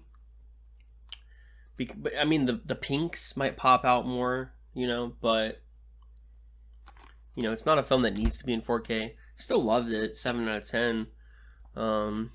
Yeah. Moving right along. We're trying to get through this. Moving right along is the Batman animated series, complete animated series. Bought this a while ago when it was on a deal, and I like it. I haven't seen all of it. I love the art style of it the most. And it comes with the movies, the animated feature films, like Mask of the Phantasm, and the one with Mr. Freeze. I forget what it's called. And then next one, The Batman. The Batman with the fucking Robert Pattinson. I have a whole review about this film. I like it, 6 out of 10. I'll rewatch it eventually, and I got it in 4K because it looks cool. Next is this. Oh, I got stuff to say about the Beetlejuice movie. I recently just watched the Beetlejuice movie and Corpse Bride, not Charlie and Chocolate Factory. I bought this for reasons, and I was like, I want to watch Beetlejuice. I hated it. I fucking hate Beetlejuice. It sucks. It's boring. It's plotless, and I hated it. It's like it's a film about Beetlejuice, but Beetlejuice is barely in it. The acting sucks. The characters and stories sucks. It's a weird film. that just is weird for the sake of being weird, right? Yeah, Beetlejuice I feel like is a 3 out of 10. Charlie and the Chocolate Factory I haven't seen in a long time. Don't like it. And then Corpse Bride is probably the best one on this list, or this trilogy. 6 out of 10 for it. Love it. Not love it. I like it. I say love it a lot. But fuck Beetlejuice. 3 out of 10 for Beetlejuice. Next is The Big Lebowski. The Big Lebowski. Love this movie. This is like the 20th anniversary for it. 4K. I love the dude. Very funny movie. Great movie. I love that scene where he's like trying to figure it all out in the limo. And he's like, I don't know. It's funny. It's a great film. 9 out of 10 for The Big Lebowski. Next is Black Swan. Darren Aronofsky. One of my favorite movies of all time. Love Black Swan. It has a little cover art. I bought this years ago. And it has like a little cover thingy on the back. Great movie about obsession over your art and craft. Great movie. 10 out of 10. Love it. Next up, Black Klansman. From Spike Lee. Great movie. Very fun. Very energetic. I think this is one of the first I think this is one of the first Spike Lee films I've seen. I said black because the Black Klansman was in the front. But, it's fun. I like it. I haven't seen it in a very long time. Has a lot to say, though. Yeah, I can't wait to rewatch it. I think I have it as an 8 out of 10 in my mind. An 8 or a 7. About the rating. The Blade Runner, this is Blade Runner original 4K. Not even out of the packaging yet. I just bought this recently. I'm excited to rewatch it in 4K. Love the Blade Runner movies. I love 2049 more. But this one is still fantastic. 8 out of 10 for Blade Runner 2049, or for the first Blade Runner, 8 out of 10. Next up is Blade Runner 2049. This is one of my favorite movies of all time. One of my favorite sci-fi movies. Love this movie. Great characters, great sci-fi, great visual effects. Like, it's a standard. It's like this is not a standard. This is what I don't even know what the word is. This is the peak. This is what the top of sci-fi films look like. 10 out of 10. Love it. I got it in 4K. Next up is The Bride of Frankenstein. I made a review about this years ago. I talked about how the first Frankenstein movie didn't hit me, but this one is definitely what it's about.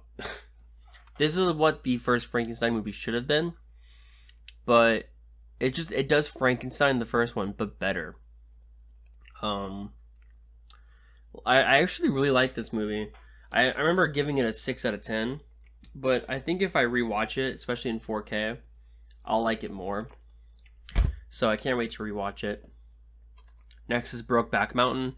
This is a 4K now, so I'm probably going to upgrade this to 4K. Love this film. Great romance. Sad. It's very sad. I can't wait to rewatch it because I need to rewatch it. Definitely this movie has been made fun of in the past. People used to make fun of this movie all the time. Like Two Gay Cowboys. People made fun of that. Now that I'm older, I'm able to like see it truly as like a piece of art. So that's pretty cool. Can't wait to get the 4K of it. Next up is Bronson from Nicholas Winding Refn, I believe is his name. I think so. Yeah, from Nicholas Refn.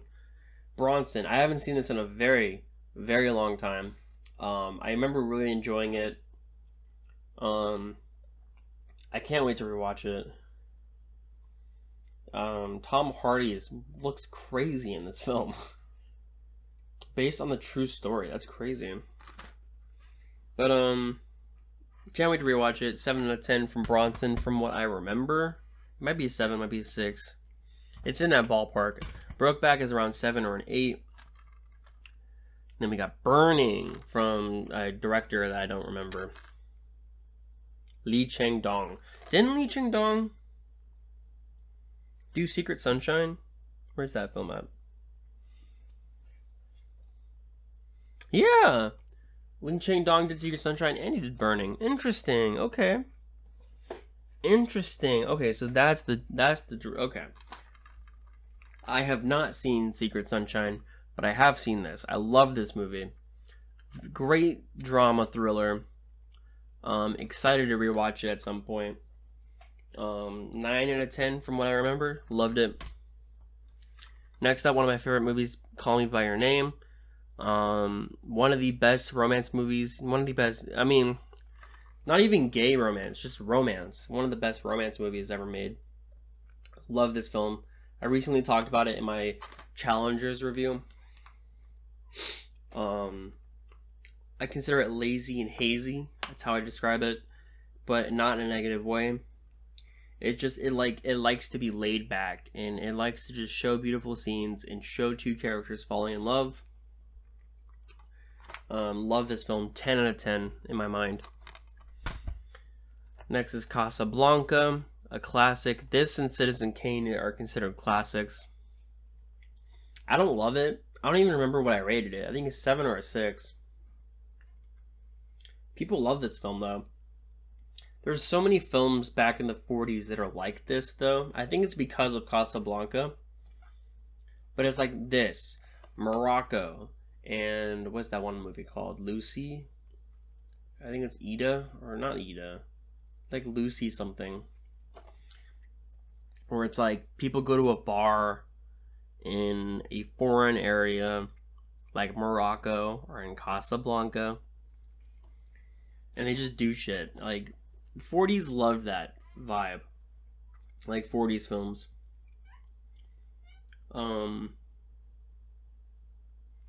Yeah, I have it in 4K now because I got it on sale. So I almost said Dale. I have it on Dale. Next is Challengers. I just bought this. Not even out of the packaging yet. One of my favorite... Nope. My favorite movie of the year. 9 out of 10. Great story. Made a whole review on it. Go watch it. Next up is Children of Men. Fantastic. 10 out of 10 film. Great dystopian film. Very 1984. Beautiful cinematography. Beautiful just story. 10 out of 10. Love it. Chinatown from Badman himself, Roman Polanski. I love that they don't say it on the front. Disc made in Germany. Holy shit. I've seen it a few times. I can't wait to rewatch it though. I think there's a 4K of it now. I'm not too sure. Next is Citizen Kane from Orson Welles. Citizen Kane. People consider this the most classic films of all time. Ow, just hit my foot. It's good. I really like it. I liked it the second time I watched it. I love the film. No, it's just a classic film. 8 out of 10. Civil War from Alex Garland. I just bought this in 4K. 4K, baby. Great movie. 7 out of 10. Very interesting film. Next up is A Clockwork Orange on 4K. Stanley Kubrick. Love this movie. Definitely one of his best. 2001 is still my favorite from him. But A Clockwork Orange is definitely like his most interesting. Very, very. I would consider this wacky. It's a very wacky film. I can't wait to watch it in 4K though. 9 out of 10 for my mind. Next is Come On, Come On. One of my favorite films of whatever year it came from. Great film. Love it. Very, very humane film. Very much a film that wants you to sit down and think about the characters, right? 9 out of 10. Love it. Alright, last up, Collateral. Collateral. I think Michael Mann directed this. Yeah, very interesting film. I think it's one of my mom's favorite films. Um, Fun movie, great movie. I haven't seen it in a long time, but I was like, I might as well buy it. I think it's like a 6 out of 10, 7 out of 10 in my mind. Around there. And that's that for that collection. Moving along. Next up, Coraline. Bought this recently. Even though the 4K just came out. And it has 3D pouches in it. Or 3D glasses. That's pretty cool. But yeah, 4K just came out of it. Coraline's a classic. Love that movie. 7 out of 10. Creed. Love Creed. Got it in 4K recently. It's better than Rocky. Yeah. Fantastic ending. Great final scene. Not final scene. Great final, like, boxing scene. 8 out of 10 for Creed. I got Creed 2 because my dad and I like Creed. I didn't like this one as much. This was kind of lame. 6 out of 10. Kind of lame. Dances with Wolves. I bought this recently because I wanted to rewatch it. Kevin Costner, very interesting guy. He directed this film too. Of course he did. Yeah, he made recently a bunch of, like, he's trying to do like a 4-part movie series, like, called The American Saga. It looks so boring. This kind of reminds me of that. It kind of looks boring. I've seen it before, but I liked it. But it's just like, it has that Kevin Costner lame boomerness to it. I think this is a 6 out of 10 in my mind. I don't remember. But I'll rewatch it. This one I wanted to get rid of because it gives me bad memories. The Dark Crystal and the Labyrinth. I don't like the Labyrinth at all. Jim Henson. I like the Dark Crystal kind of, but I wanted to get rid of this movie, this like Blu-ray set. I think I gave the Labyrinth a 4, and then the Dark Crystal I gave like a 5 or a 6. But I might catch some flack for that, but I don't care. Next is the Dark Knight trilogy. This is a 4K of it now. This is only the Blu-ray. There is a 4K of it. This is a pretty cool special edition. It comes with all 3 of them. The Dark Knight is my favorite. I love the Dark Knight. I think that's just what it is for everybody, though. Love those movies. Next up, Deadpool 1. I bought this at a thrift store. That's why it says $3.93 on it. Loved it. I don't love Deadpool. It's funny. It's funny. I recently watched. I'm losing my mind a little bit. That's why I'm stuttering a lot. I recently watched the third one, and I didn't like the story at all, but I thought it was funny, and it made me want to. I found this at a thrift store, so I was like, why not? The Deer Hunter is next. Love this movie. Great movie. Well, what is there to say about it? It's depressing. It's kind of fucked up what they have to go through. And I sympathize with them, and I loved it a lot. I originally gave this a 9. I think it's an 8, though. Great movie. Can't wait to watch it in 4K, because I got into 4K. This is a Martin Scorsese triple pack. Comes with The Departed, Goodfellas, and Aviator. Goodfellas is a fucking classic. The Departed is very good, too. I haven't seen The Departed in a long time. And The Aviator, it's kind of mid. Kind of mid. Not the best of Martin Scorsese, but it's still good. Next is Die Hard in 4K. I haven't seen this movie all the way through yet, actually. I still need to fully watch this movie. But I have it in 4K now, so that's pretty cool. The Diving Bell and the Butterfly. One of the greatest films. I'm just not even going to rate these anymore. I'm trying to just blow through them.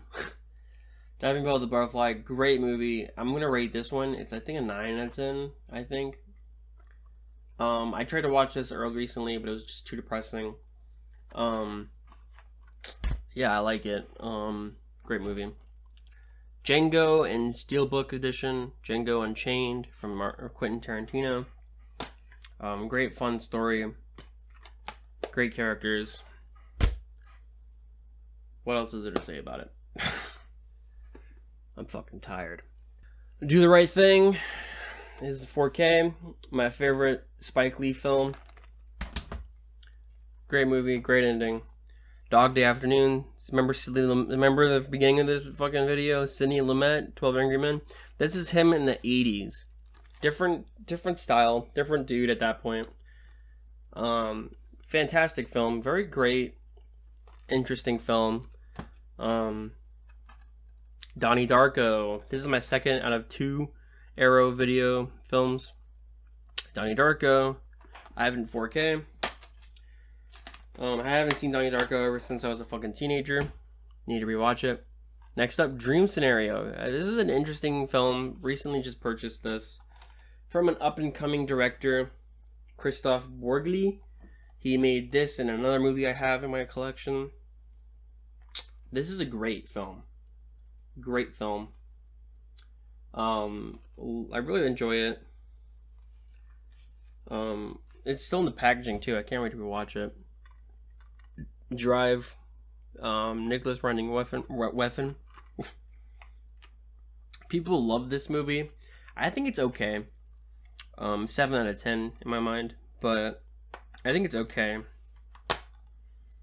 I think I don't know. I'm not in love with it like other people are. Next, this is gonna be interesting. This is how it's just set up in my collection. Sometimes, because I use an app to like track all my Blu-rays, and the way they like alphabetize things, they kind of do the second movie first, which is weird. So Dune 2 is next, and then Dune 1 will be the next one up. Second favorite movie of this year. Great movie. I made a whole review on it. Have it in 4K. Dune 1, love it. Great movie. Great sci-fi movie from Denis Villeneuve. Dunkirk, another Christopher Nolan film. Have I talked about Christopher Nolan yet? I think so. I don't know. Dunkirk is great though. 8 out of 10. Great war movie. Loved it. My fucking second favorite movie of all time, Eternal Sunshine of the Spotless Mind. Finally have it in 4K. Love this movie. I recently rewatched it in 4K. And what can I say? It's just one of those films that has shaped my love of movies. So I'm just happy to have it in 4K. Love it. Everything Everywhere All at Once. I have this cool cover edition of it. Yeah, I love this movie. 10 out of 10. One of my favorites of that year it came out.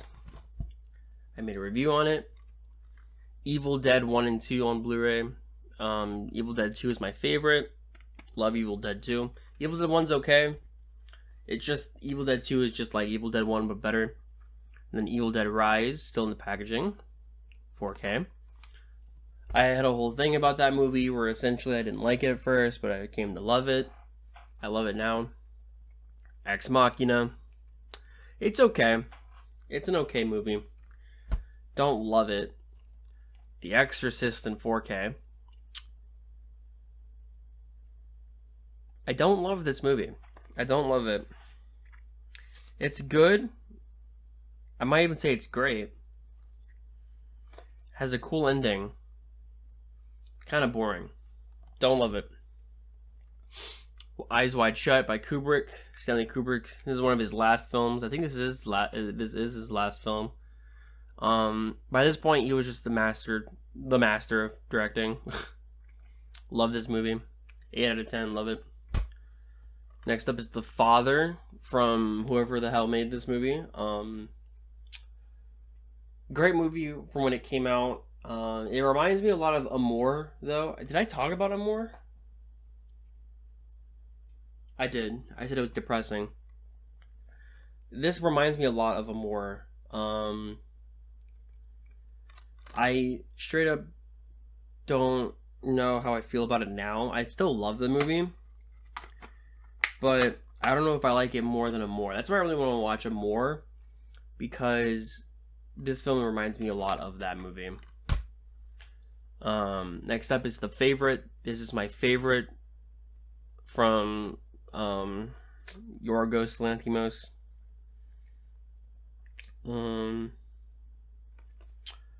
Great film, great acting, great story, great characters, great everything. 10 out of 10. Love that movie. Fight Club. Don't love this movie as much as I used to. It's a great movie still. I just don't love it as much as I used to love this movie. It's just now, I like it. I appreciate it. I just don't love it. Needs a 4K, 100%. I don't think it has a 4K yet.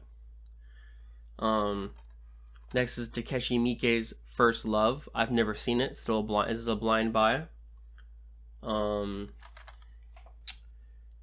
a Criterion though, so I'm more okay with blind buys because I think it was cheap. It was like $11. Next up, First Man 4K. Love this movie. I've only seen it in theaters, but still, it's a powerful film, very emotional film. Great cinematography. What was I gonna say? Great special effects. That's what I was gonna say. French Dispatch. Another Wes Anderson film. I think this is I've seen this one before. I haven't seen it in a while though. This is kind of like a short stories, like vignettes. Yeah, I love Wes Anderson, so I'm gonna check out everything from Wes Anderson. Full Metal Jacket, classic Kubrick, classic film. Got it in 4K. Love it. Next up, this is the most recent movie I've purchased, Furiosa, a Mad Max film. Bought it in 4K. Who's calling me? Nobody.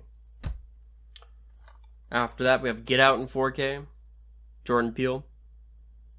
Great director. Very funny guy also.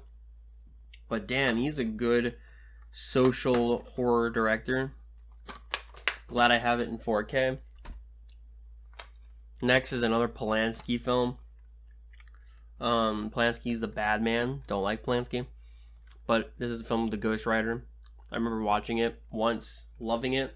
I think an 8 out of 10 for me. Masterful. As it says in the front, masterful. Roman Polanski's a great director. But, Bad Man. He's about to die anyways. Who cares? Like, I mean, what he did was awful. But he's, like, close to being dead, okay? Can we, like, come on. I don't know if that's a bad take or not. But, like, he's dead. He's dead. I consider him dead, okay? So, like, can I like his movies? Who knows? Next is Godzilla. This is not the old one. This is the one from, like, 2014. This is in 4K.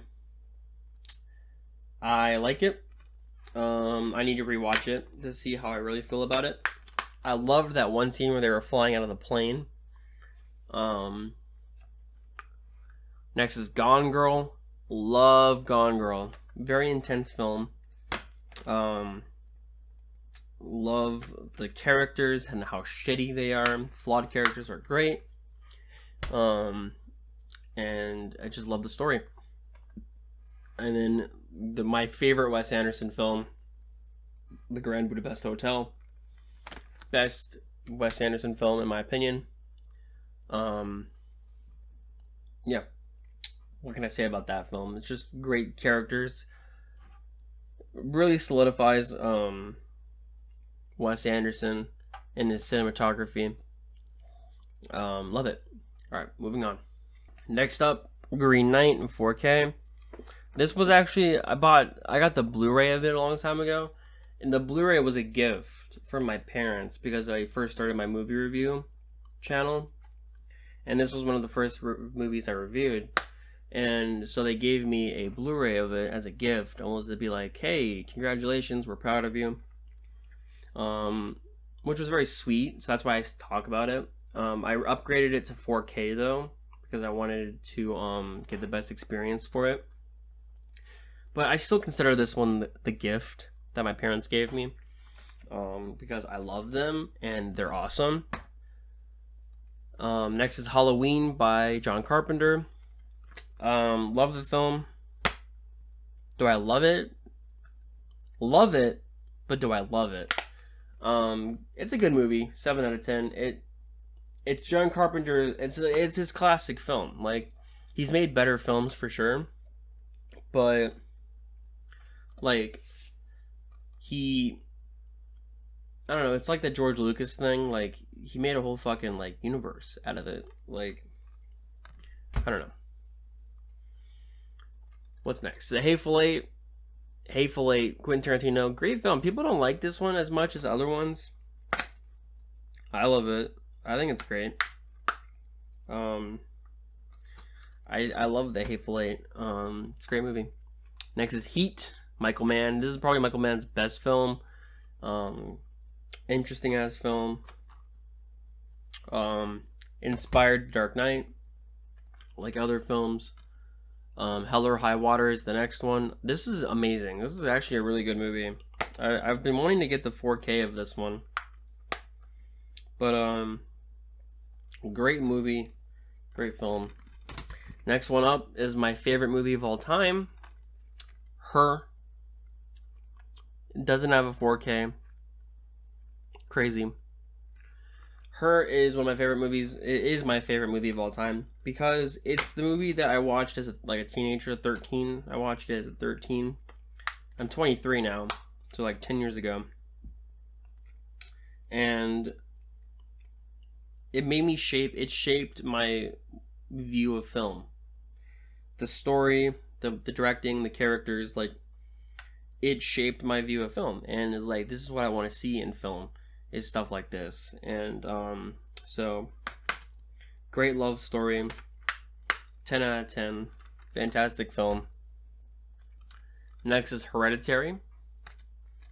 Great movie. Ari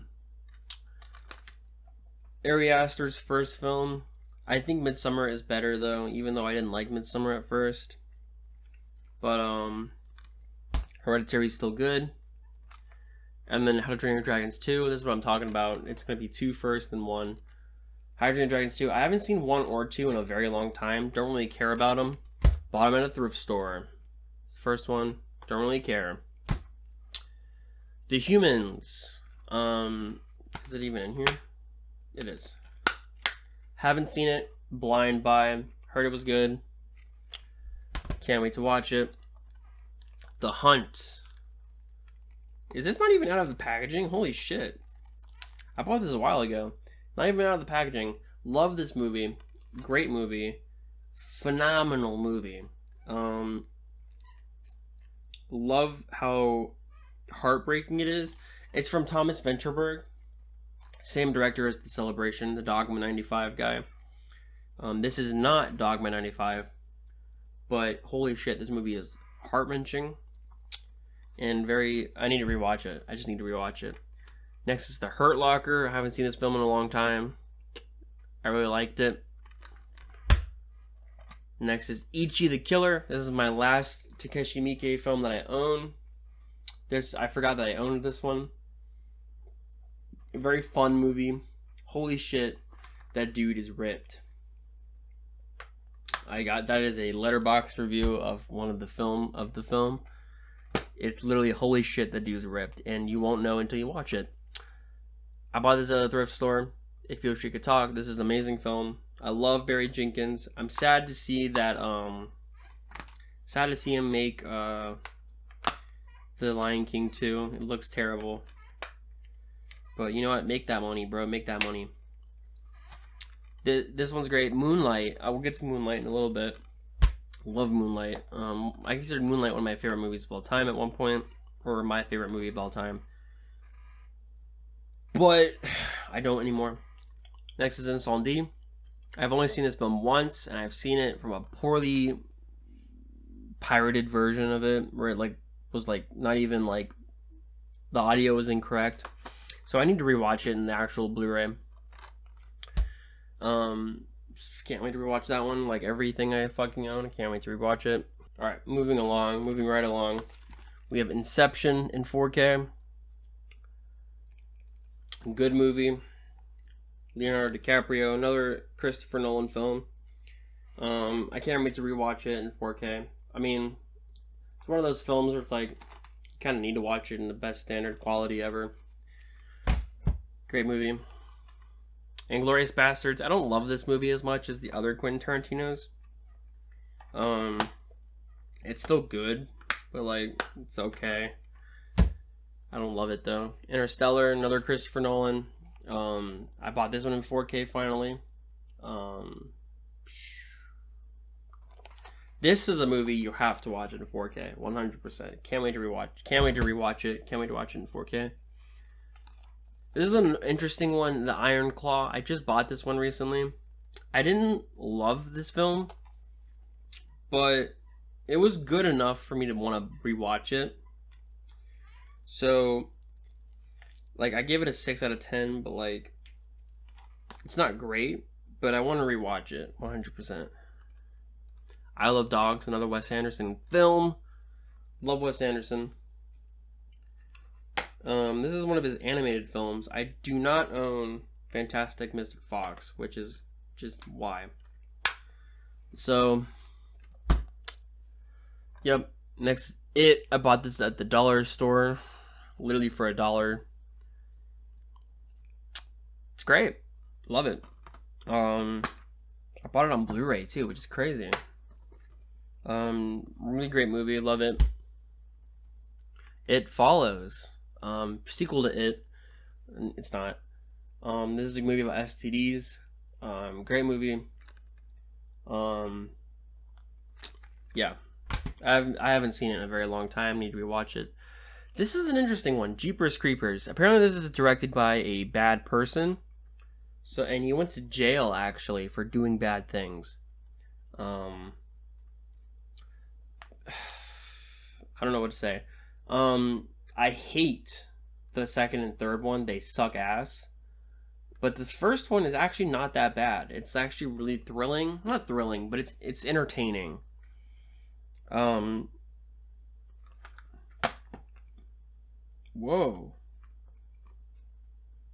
Whoa! The fuck is this? Only at Walmart. Holy, wait. I just fucking found something. By Orlando. I found like this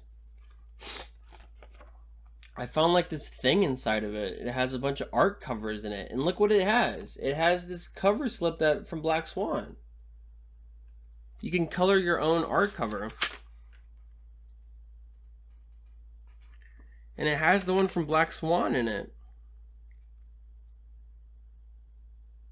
That's so interesting. Whoa, that's such a weird coincidence, because I just stumbled upon this. Whoa, that's so weird. That's very interesting. Alright. That's so cool, though. Jeepers Creepers. 6 out of 10. Next, John Wick 4. And I got it in 4K. Great movie, great colors. This is like a great demo for 4K. Because it's just a cool action movie. Great colors, too. John Wick 1 through 3 in Blu-ray. I don't have them in 4K. Don't really want them in 4K. I love John Wick films. All of them are like consistently fun. I like it. Next is Joker. Joaquin Phoenix. Great movie. Kind of weird and inconsistent at times and kind of stupid. But overall, I still like it. Next is Judas and the Black Messiah. Love this film. 8 out of 10. Great movie. Oof. Kill Bill 1 and 2. Let me go back to Judas and the Black Messiah. I mean, there's a lot to say about this. Great protest film. Fantastic acting. What's his name? Daniel Kaluuya does an amazing job as Fred Hampton. Great film. Definitely need to watch it. As in, you need to watch it. I've already seen it. Kill Bill 1 and 2. Great films. Next is another Yorgos film, Killing of a Sacred Deer. This is one of my favorites from Yorgos. Fucked up. Just a fucked up film, but I love it. Love, love, love it. King Kong is the next one. It's kind of mid. It's King Kong. Next one is The King's Speech. This is another film. Remember that when I was talking about Amelie, I was going crazy at some point? Another film I watched was The King's Speech. This one gave me anxiety, though. Like, during my panic attacks, I watched this movie. And for some reason, there's something about the struggle that the main character was going through that gave me, like, intense anxiety. Like, intense. And I still feel it a little bit just thinking about it.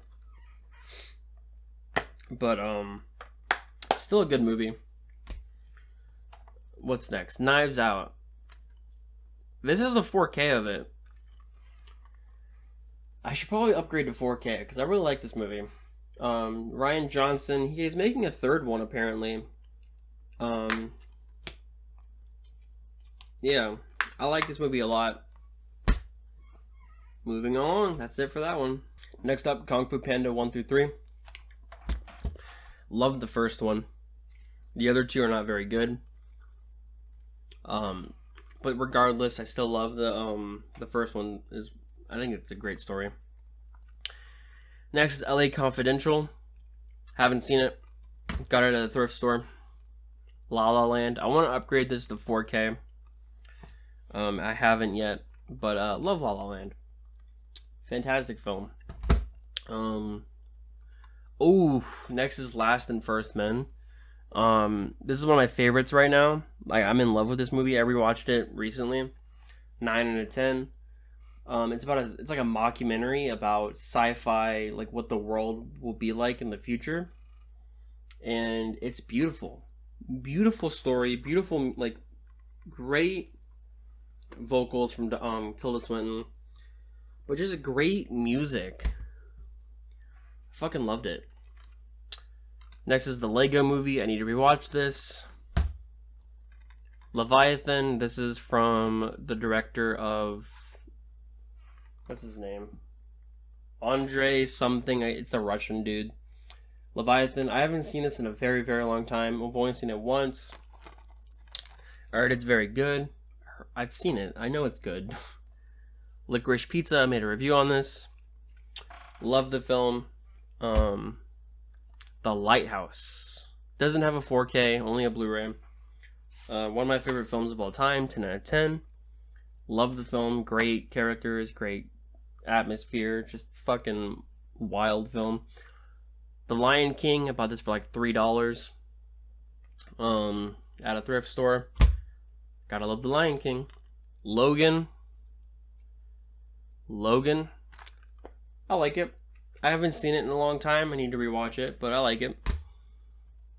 Looper. There's a 4K of this, but I bought this at a thrift store. So I was like, I might as well buy it at a thrift store, and if I want the 4K at some point, I'll upgrade to a 4K. Lord of the Rings 4K. I love Lord of the Rings movies.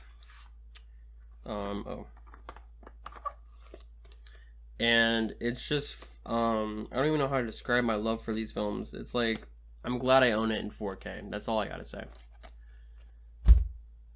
Next is Loveless. It's the same director as Leviathan. This is my favorite from this director, but it's just so depressing. I tried rewatching it recently. It's just so depressing, you know? And I can't even describe how depressing it is, so I'm just gonna move on. Leon the Professional. Pretty good film. I haven't seen it in a long time. People say it's a weird movie because of certain reasons, which I understand. But there's a 4K of it, though, so I want to upgrade to 4K for it. Next is Mad Max in 4K, Fury Road. Rewatched it recently. Loved it. Loved it. Great movie. Magnolia. Gotta love Magnolia. Great Paul Thomas Anderson film. Not my favorite from Paul Thomas Anderson, but you know. Next is The Maltese Falcon. This is I recently watched. I bought this blind bought. and I recently watched it. It was okay. 6 out of 10 for me. People love this film though enough for it to get 4K, but I didn't love it. You know, I love the last line of the word, like the last like sentence of the film was like pretty cool. But other than that, it wasn't like amazing. I gotta piss. I'm almost done though. I'm gonna try to be done before 3 hours and 30 minutes. All right, next up, The Man Who Wasn't There. This is directed by the Coen brothers, and I didn't like it the first time I watched it, but it was one of those films where I was like, I need to rewatch this, so I bought it on Blu-ray. I still have yet to rewatch it though, which is kind of funny. Next is The Man with No Name trilogy. This is the Fistful of Dollars, A Few Dollars More, and The Good, the Bad, and the Ugly. Love these films. Love the music in these films. Great films. Great. The ending of The Good, the Bad, and the Ugly is one of my favorite endings of all time. Next up is the Matrix trilogy in 4K. The first Matrix is one of my favorite movies of all time. 10 out of 10. And then the other two, I don't hate them, but I don't love them. I'm glad that I own all of them on 4K, except for the fourth one, which is trash. Next up, Men from Alex Garland. I think I own every Alex Garland film. This is pretty good.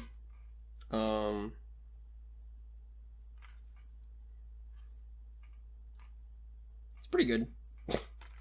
I like the ending a lot. It's very weird. Very weird film. But I like it. I like how weird it is. This one I recently purchased, Metropolis, 1920s film. Great film. Very modern, even though it's old. Love it. Next is mid-90s. Great movie directed by fucking, what's his name? Jonah Hill. Jonah Hill directed this, and it's pretty good. I love the characters, and I love the movie. He did a good job.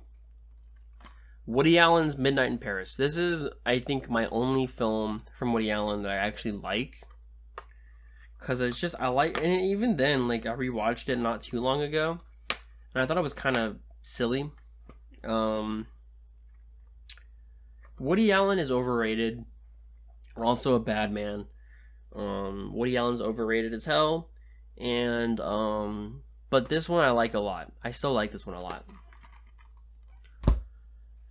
Moving along, we have Midsummer. This is a Region B Blu-ray because the director's cut I couldn't find in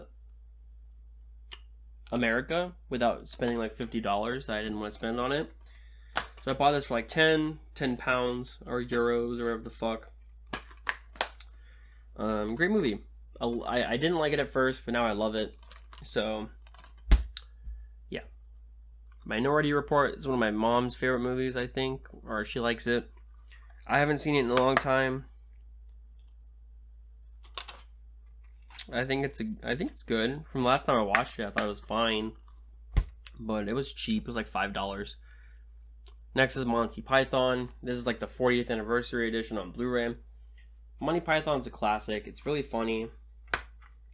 Yeah, I love Monty Python and the Holy Grail. It's the Holy Grail one. Next up, Moonlight, my favorite from Barry Jenkins. Great drama about a kid trying to grow up and just live his life, and he just, you know, I don't even know. It's a good movie. I'm tired. I'm almost 3 hours into this. I'm losing my mind. Next up, we got Mother from Bong Joon-ho. Great movie, great kind of crime film. Next up is Mother with an exclamation point. This is in 4K actually. This is from Darren Aronofsky. This is a movie where you either love it or hate it.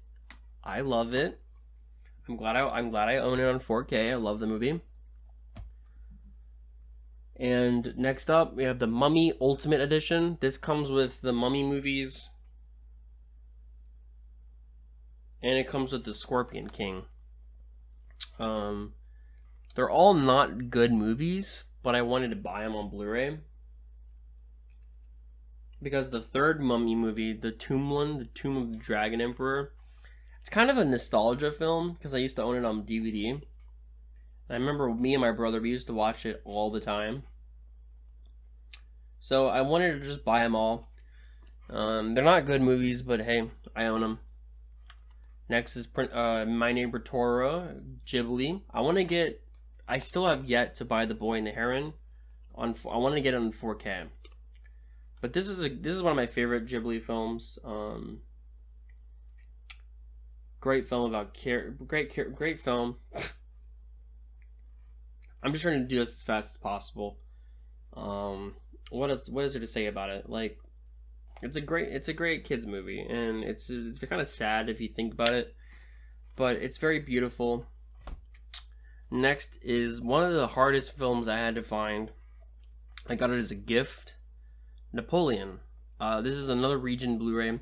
This was a hard movie to find. It's not available on Blu-ray in America, so I had to buy a whole ass region-free Blu-ray player just to watch this movie, and I still have yet to fucking finish it. It's like 5 hours long, but from what I've seen, it's freaking great. It's a 1920s film. This film inspired people like Kubrick, Martin Scorsese. Kubrick and Scorsese both have like little squiggles in the front. Great film. BFI made it, and all I gotta say is make a Region A Blu-ray of this, or make a 4K of it, please. All right, moving along. Next is this is National Lampoon's Christmas Vacation. The reason why I have it's a weird movie to have in 4K, 100%. But my family watches this movie every year.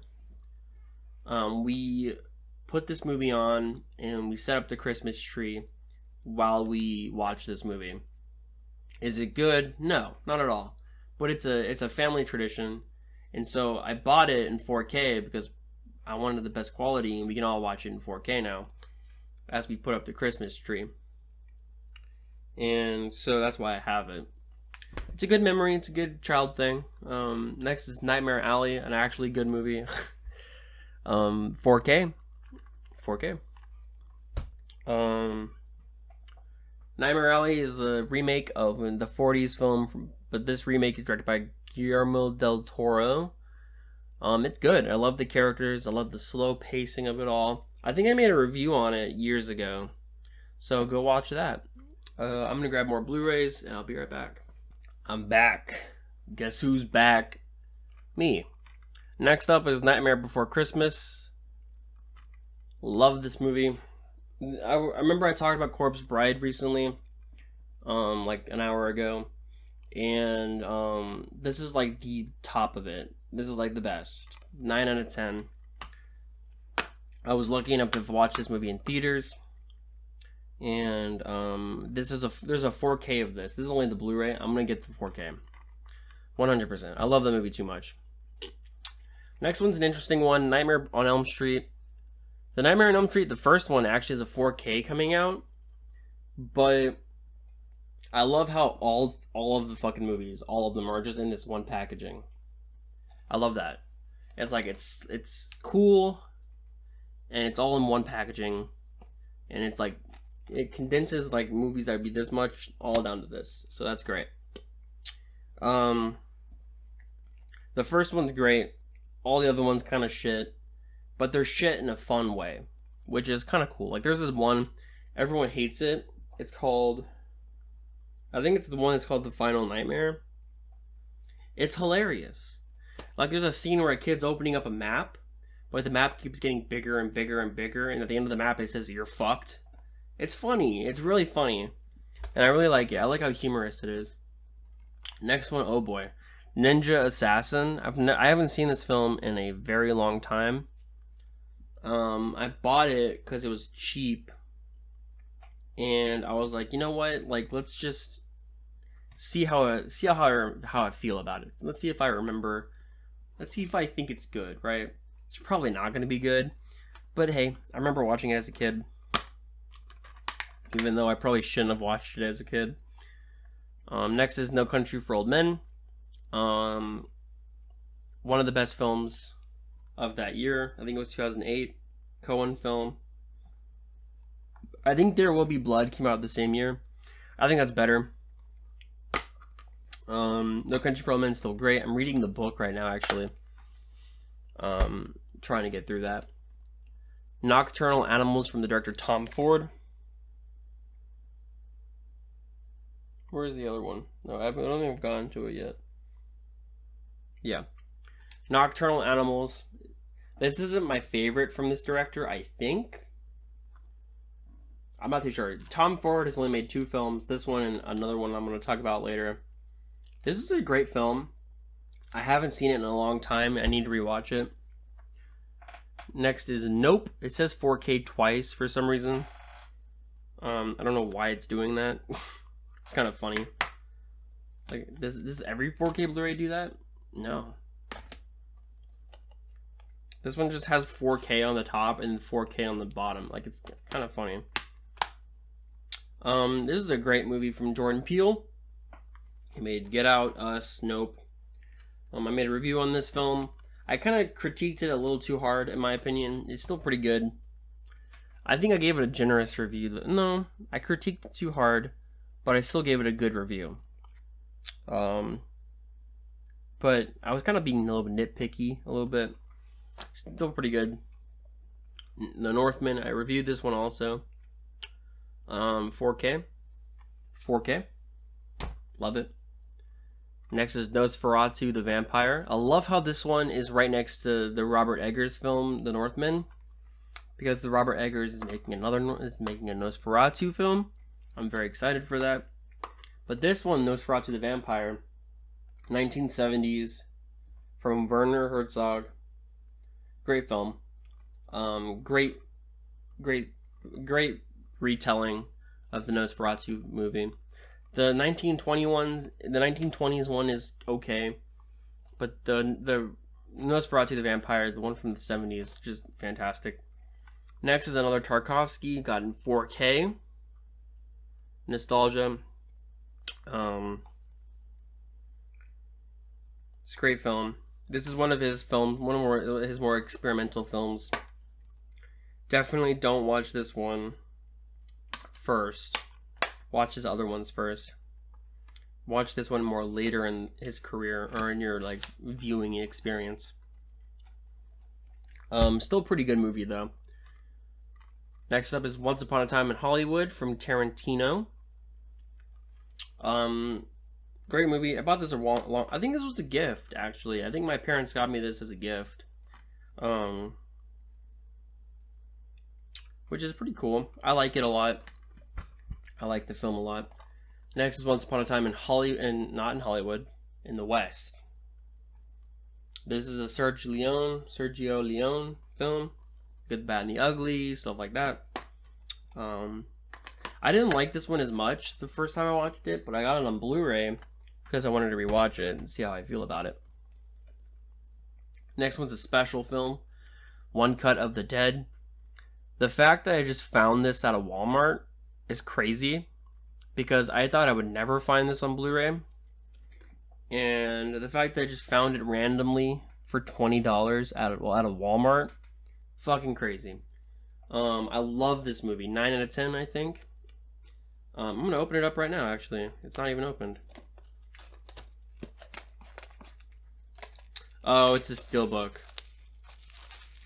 Damn, I always forget steelbooks do that, where like they have this piece, they kind of like take it off. GoPro version. What the fuck does that mean? Yeah.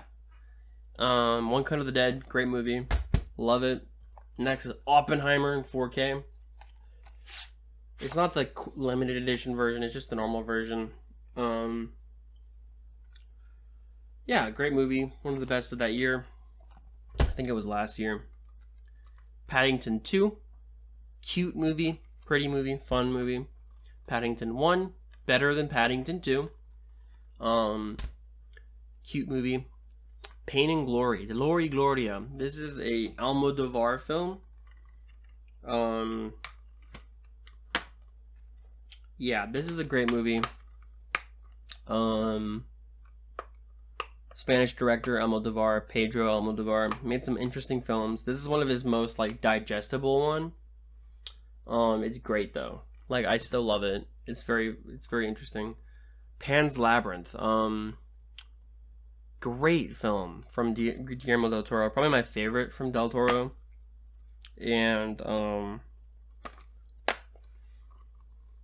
yeah. Next up, Parasite in 4K. This is my favorite Bong Joon-ho film. Love this film. Got it in 4K recently. Yeah, great film. Then next up, Past Lives. I think I talked about Past Lives recently. Not recently. It was a couple years ago. On a great film. I have it on Blu-ray now. Great film. Love it. I only buy good movies. Moving on. Chugging along. Oh shit. This almost fell off the fucking top. Phantom Thread. My second favorite. No. My favorite Paul Thomas Anderson film. My fourth favorite film of all time. Bought it in 4K. Great romance. Toxic ass relationship. Love it. Philadelphia. Philadelphia's great. I've only seen it once. I have it in 4K now. Poor Things. It doesn't have a 4K of Poor Things, but I remember loving it. Need a rewatch though, because I don't know if I fully appreciated it the first time around. Next up is A Prayer Before Dawn. Interesting film. The film does not. It's like a boxing film. Like I don't fucking know. Princess Mononoke. It's a boxing film. Okay, are we gonna get into this right now? It's a boxing film. Princess Mononoke. I'm losing my mind. I got a steelbook of this. This is my favorite Ghibli film of all time. Love the story. Absolutely love the story. Love the characters. Love that scene where he's like blocking both of the characters. It's hard to explain without watching it. It's just great. It's about nature and man kind of combining with nature, and they have to like kind of balance each other. It's a great film. Next is Prisoners, another Denis Villeneuve film. One of not as sci-fi. This is more of like a thriller crime. Still very good. Kind of love it. Love it. Excuse me. Just recently bought this one, Psycho, in 4K. There's a couple Hitchcocks that I just love, like Psycho, Vertigo, Rear Window. I was like, I need to buy these in 4K. So that's what I did. Love Psycho. Next is Pulp Fiction in 4K. Tarantino's best film. He peaked early. Next is Puss in Boots. Some people don't like this movie. I kind of liked it. I like the way it looks, and I like the way I like the cinematography of it. Some people don't like it though. Some people think it's trash. I think it's quite good. This one, Puss in Boots: The Last Wish, is better. Which is, yeah, this is actually a really good movie. I was like, I need to buy this kind of instantly. I need to rewatch it 100%. Next is my favorite Kurosawa film, Ran. This is like his magnum opus, if you will. Akira Kurosawa, he made, Kagemusha, the other films I talked about a while ago.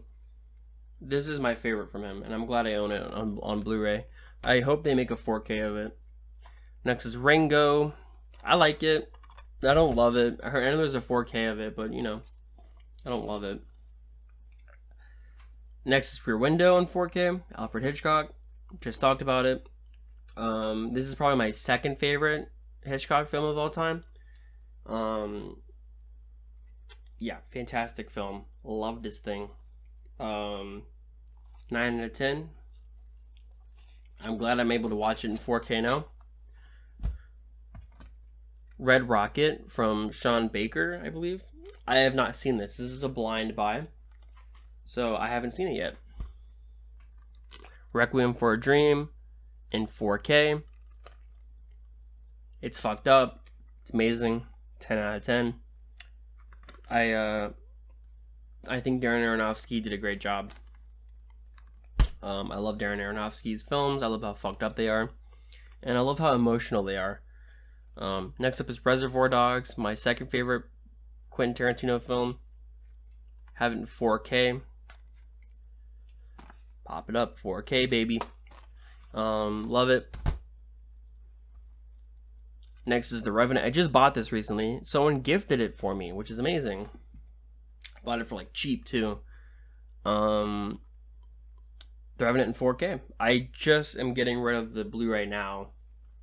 I have the Blu-ray right here, but I'm getting rid of it because I have the 4K now. Next up is RoboCop. Pretty fun. I didn't love it the second time. I liked it the first time. Not as much the second time rewatching it. I'm glad I own it though. It's one of those things where it's like, okay. Rocket Man, I've only seen once, but I'm really interested to watch it again in 4K. Rocky, the first one. It's good. Kind of weird. Kind of slow. The Creed is better. I think Creed is better. Star Wars Rogue One. It was a gift, a Christmas gift. Next up, Rosemary's Baby in 4K. I don't really like the cover of this, but I'm glad that the original cover is right under it. So it's like you can have this one. It's kind of okay. It's kind of weird.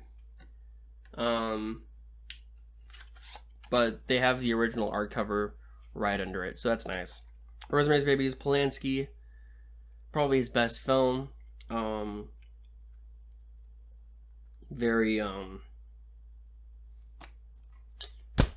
Very good. Very good film. Alright. I think I have just a few more left. I have all this right back here to do, but I'm almost done. I think this is the last Tarkovsky film that I'm gonna talk about. The Sacrifice. This is one of his later films. I think he died like a year later. Yeah, still this is one of his better films, 9 out of 10. Apparently I had to shoot the ending twice because the ending fucked up. And if you've seen the ending, it's like they do something. I don't want to spoil it. It kind of shows you it literally shows you on the thing. They burn a house down, but they had to build a whole nother house and burn it down again. Next is Saw Complete Collection. I don't like these movies, but I like the first one, but the other ones suck ass. But I bought them all for like $10. Al Pacino's Scarface. I'm not a big fan of Scarface. I tried watching it and I thought it was kind of lame. I don't think De Palma does a great job. But to each their own. Next is Schindler's List on 4K. This is a very important film. I'm glad I own it on 4K. And yeah, definitely a film everyone needs to watch at least once. Scott Pilgrim in 4K versus The World. I definitely enjoyed this one. I've never seen it.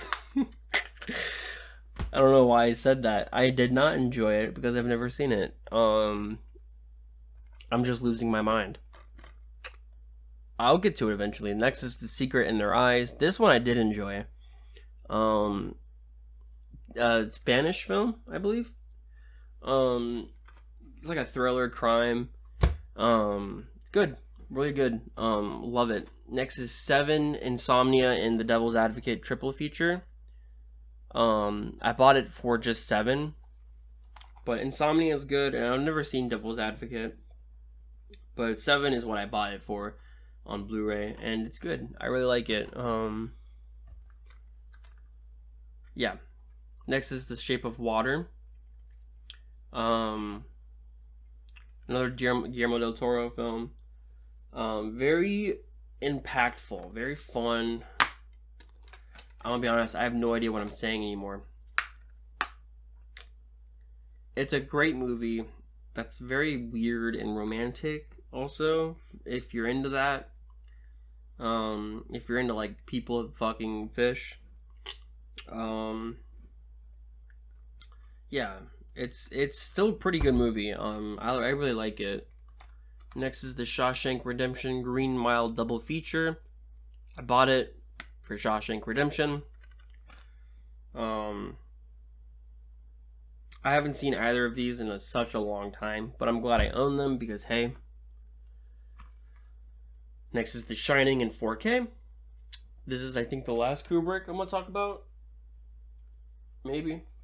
But, hey, Kubrick in 4K. I own all the classics of Kubrick in 4K, except for, like, Eyes Wide Shut. But, yeah, great film. Can't wait to watch it in 4K. Sicario in 4K. I had this in Blu-ray for a long time. Finally upgraded it.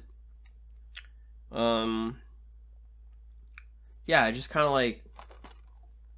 I like it. It's a good movie. Great crime movie. And then Sick of Myself. This is the only Vinegar Syndrome Blu-ray I own. Vinegar Syndrome is a boutique Blu-ray.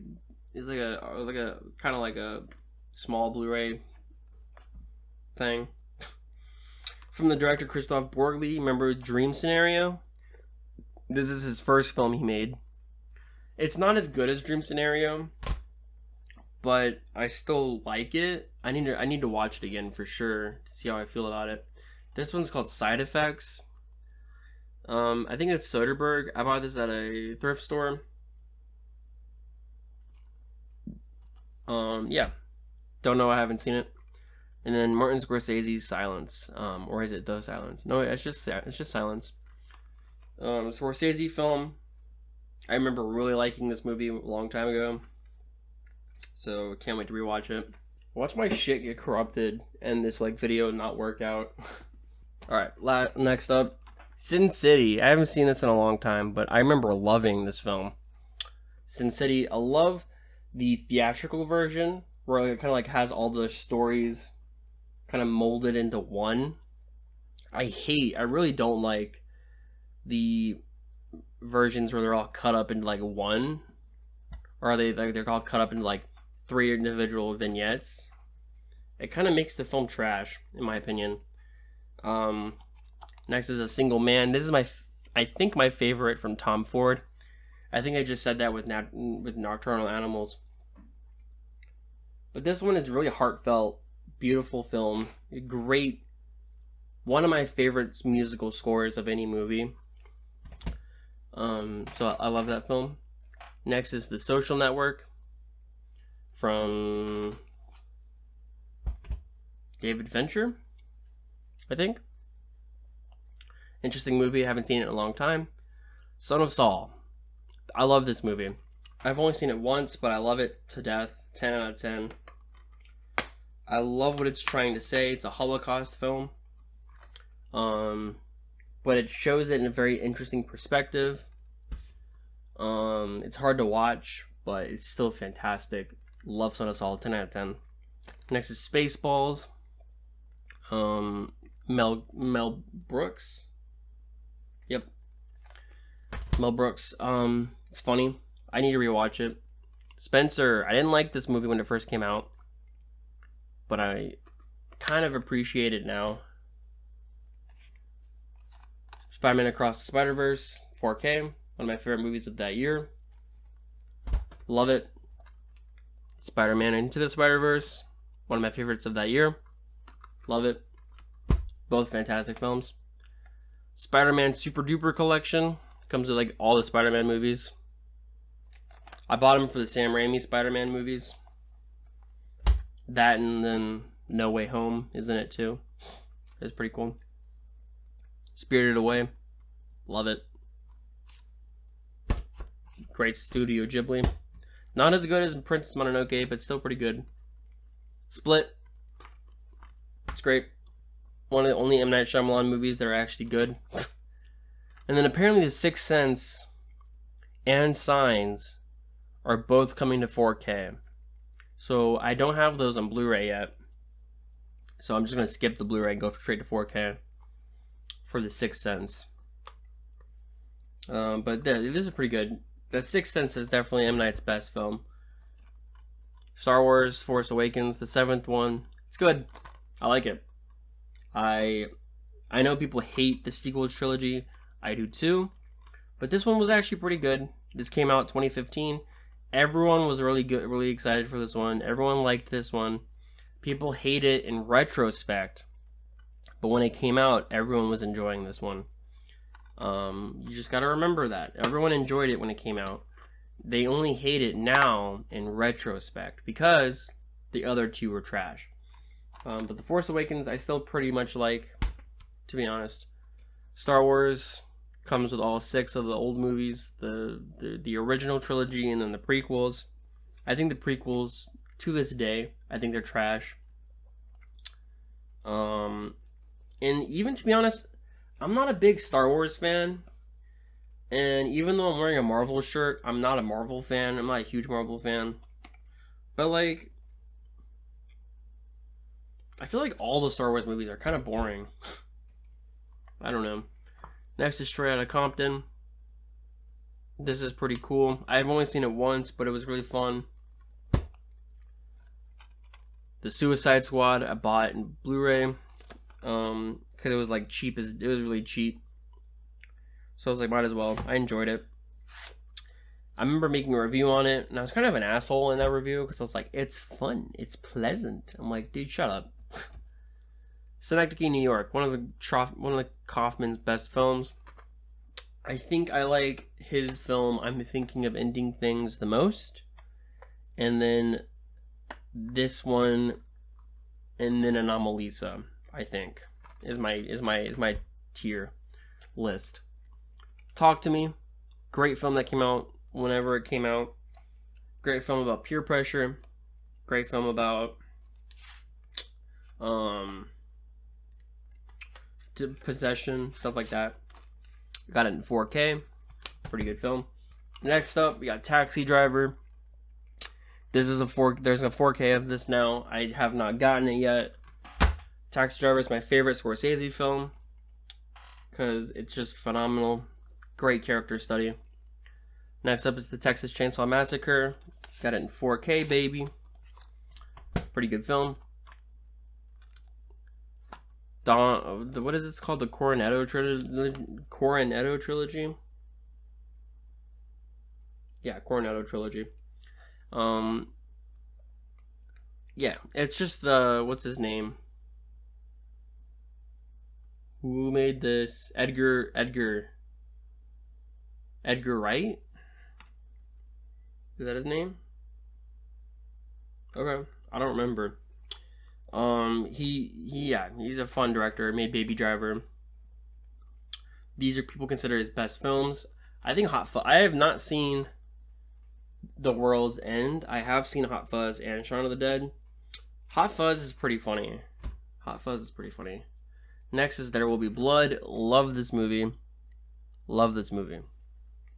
One of the best character studies ever. 10 out of 10. John Carpenter's The Thing in 4K. Can't wait to watch this one again for Halloween. Next is The Third Man. I didn't like this movie when I first watched it, but I want to rewatch it. So I was like, you know what? Might as well try to just see how I think about it. It was just okay. It's better. I think it's better than The Maltese Falcon. So that's why I need to rewatch it. Next is 3 Billboards Outside of Ebbing, Missouri. Love this film. My favorite from this director. It's very good. If you have not seen this film, highly recommend it. Next up, Titan. Made a review on this film. Finally own it on Blu-ray. This is one of my first movie reviews, so check that out. Titanic in 4K. I have not seen Titanic all the way through, so I might as well watch it in 4K. Tar. I remember I said I appreciated this film. I made a review on it. I said I loved it, but I appreciate it more than I actually like it. So I bought it in 4K because it was like a little combo deal. I bought it like there's like this combo deal where you can buy 3 movies for like $30. And I was like, hell yeah, I might as well get this. Unbreakable 4K, another M. Night Shyamalan, one of his better films. And now I recently watched Trap, and that sucked ass. Next is Under the Skin. I talked about this a little bit in my Zone of Interest review. Great sci-fi film, 9 out of 10. Unforgiven. This was another combo deal I bought with Tar. 4K. Pretty great. Recently bought this Up in the Air. I gotta get rid of it. I have the DVD of it. But it's one of those where I'm just like, I gotta get rid of it now because I have the Blu-ray of it. Good film.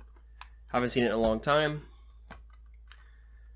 We have the Vengeance trilogy, which is Old Boy, Sympathy of Mr. What the fuck did I just say? I have no idea. Sympathy of Mr. Vengeance, Old Boy, and Lady Vengeance. I bought it for Old Boy because Old Boy is one of my favorite movies of all time. And then this one is just a black case. It's literally just an old 4K case I have. It just holds Lady Vengeance, the two Lady Vengeance discs. So this is kind of like a combo thing that I have in my room.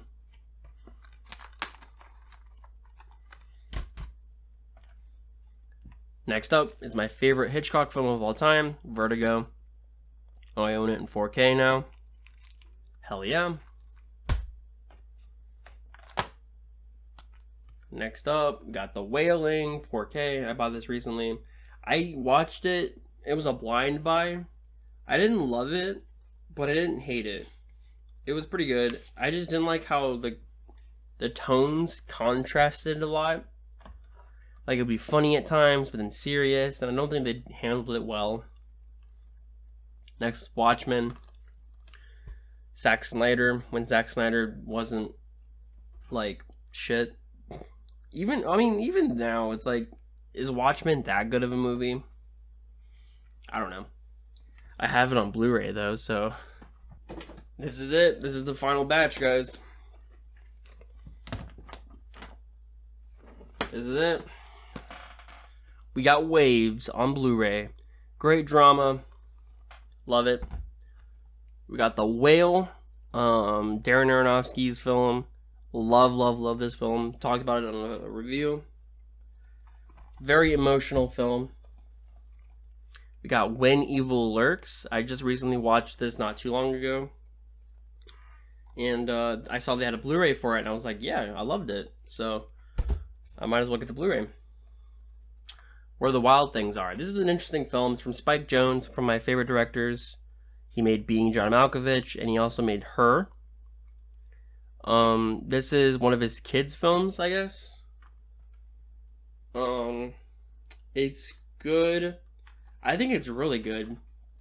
It's very emotional, though. It made me cry when I first watched it as a child. Because I'm a little bitch.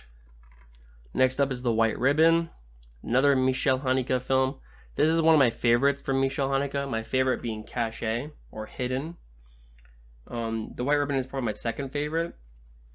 Great film about post-World War II Germany. I even think it's post-World War I Germany. It's on the eve of World War I. So it follows the children of World War I. And these children grow up to become Nazis, right? So it's like, it kind of like shows how like generational abuse causes stuff like that. It's very interesting. Next is the Roger Rabbit. The contrast of that movie to this one is just funny.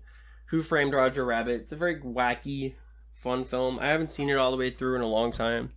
I love the animation and how it works with live action. Next up is The Witch, Robert Eggers. It's not his best film. It's pretty good though. It's kind of like, it's okay. Next up is one of my favorite movies of all time, The Wizard of Oz in 4K. When I was a child, I would watch this movie nonstop, and I'm just glad I own it in 4K now, because it is a movie that needs to be watched in 4K. It's so colorful. The Wolf of Wall Street, another Martin Scorsese film. I like this less and less the older I get. I loved it when I first watched it as a teenager, because it shows tits. They say fuck a lot. You know, but the older I get, I'm like, it's not that isn't what I like about movies. I mean, tits are great, but like, you know, it's an okay film. I like it though. Young Frankenstein. This is my favorite from Mel Brooks. It's definitely a funny one. I need to rewatch it for sure. It's very silly. I love silly stuff. This is my first ever 4K Blu-ray I bought, Zero Dark 30. I bought this for like $10. I bought it many moons ago. Many years ago. It's not a good movie. It's pretty boring. It's a pretty boring film that's very what's the word? It's like, I don't know how to describe it. It's not very good though. And then the last film I'm going to be talking about is Zodiac, David Fincher. It's a good movie. This is a special edition.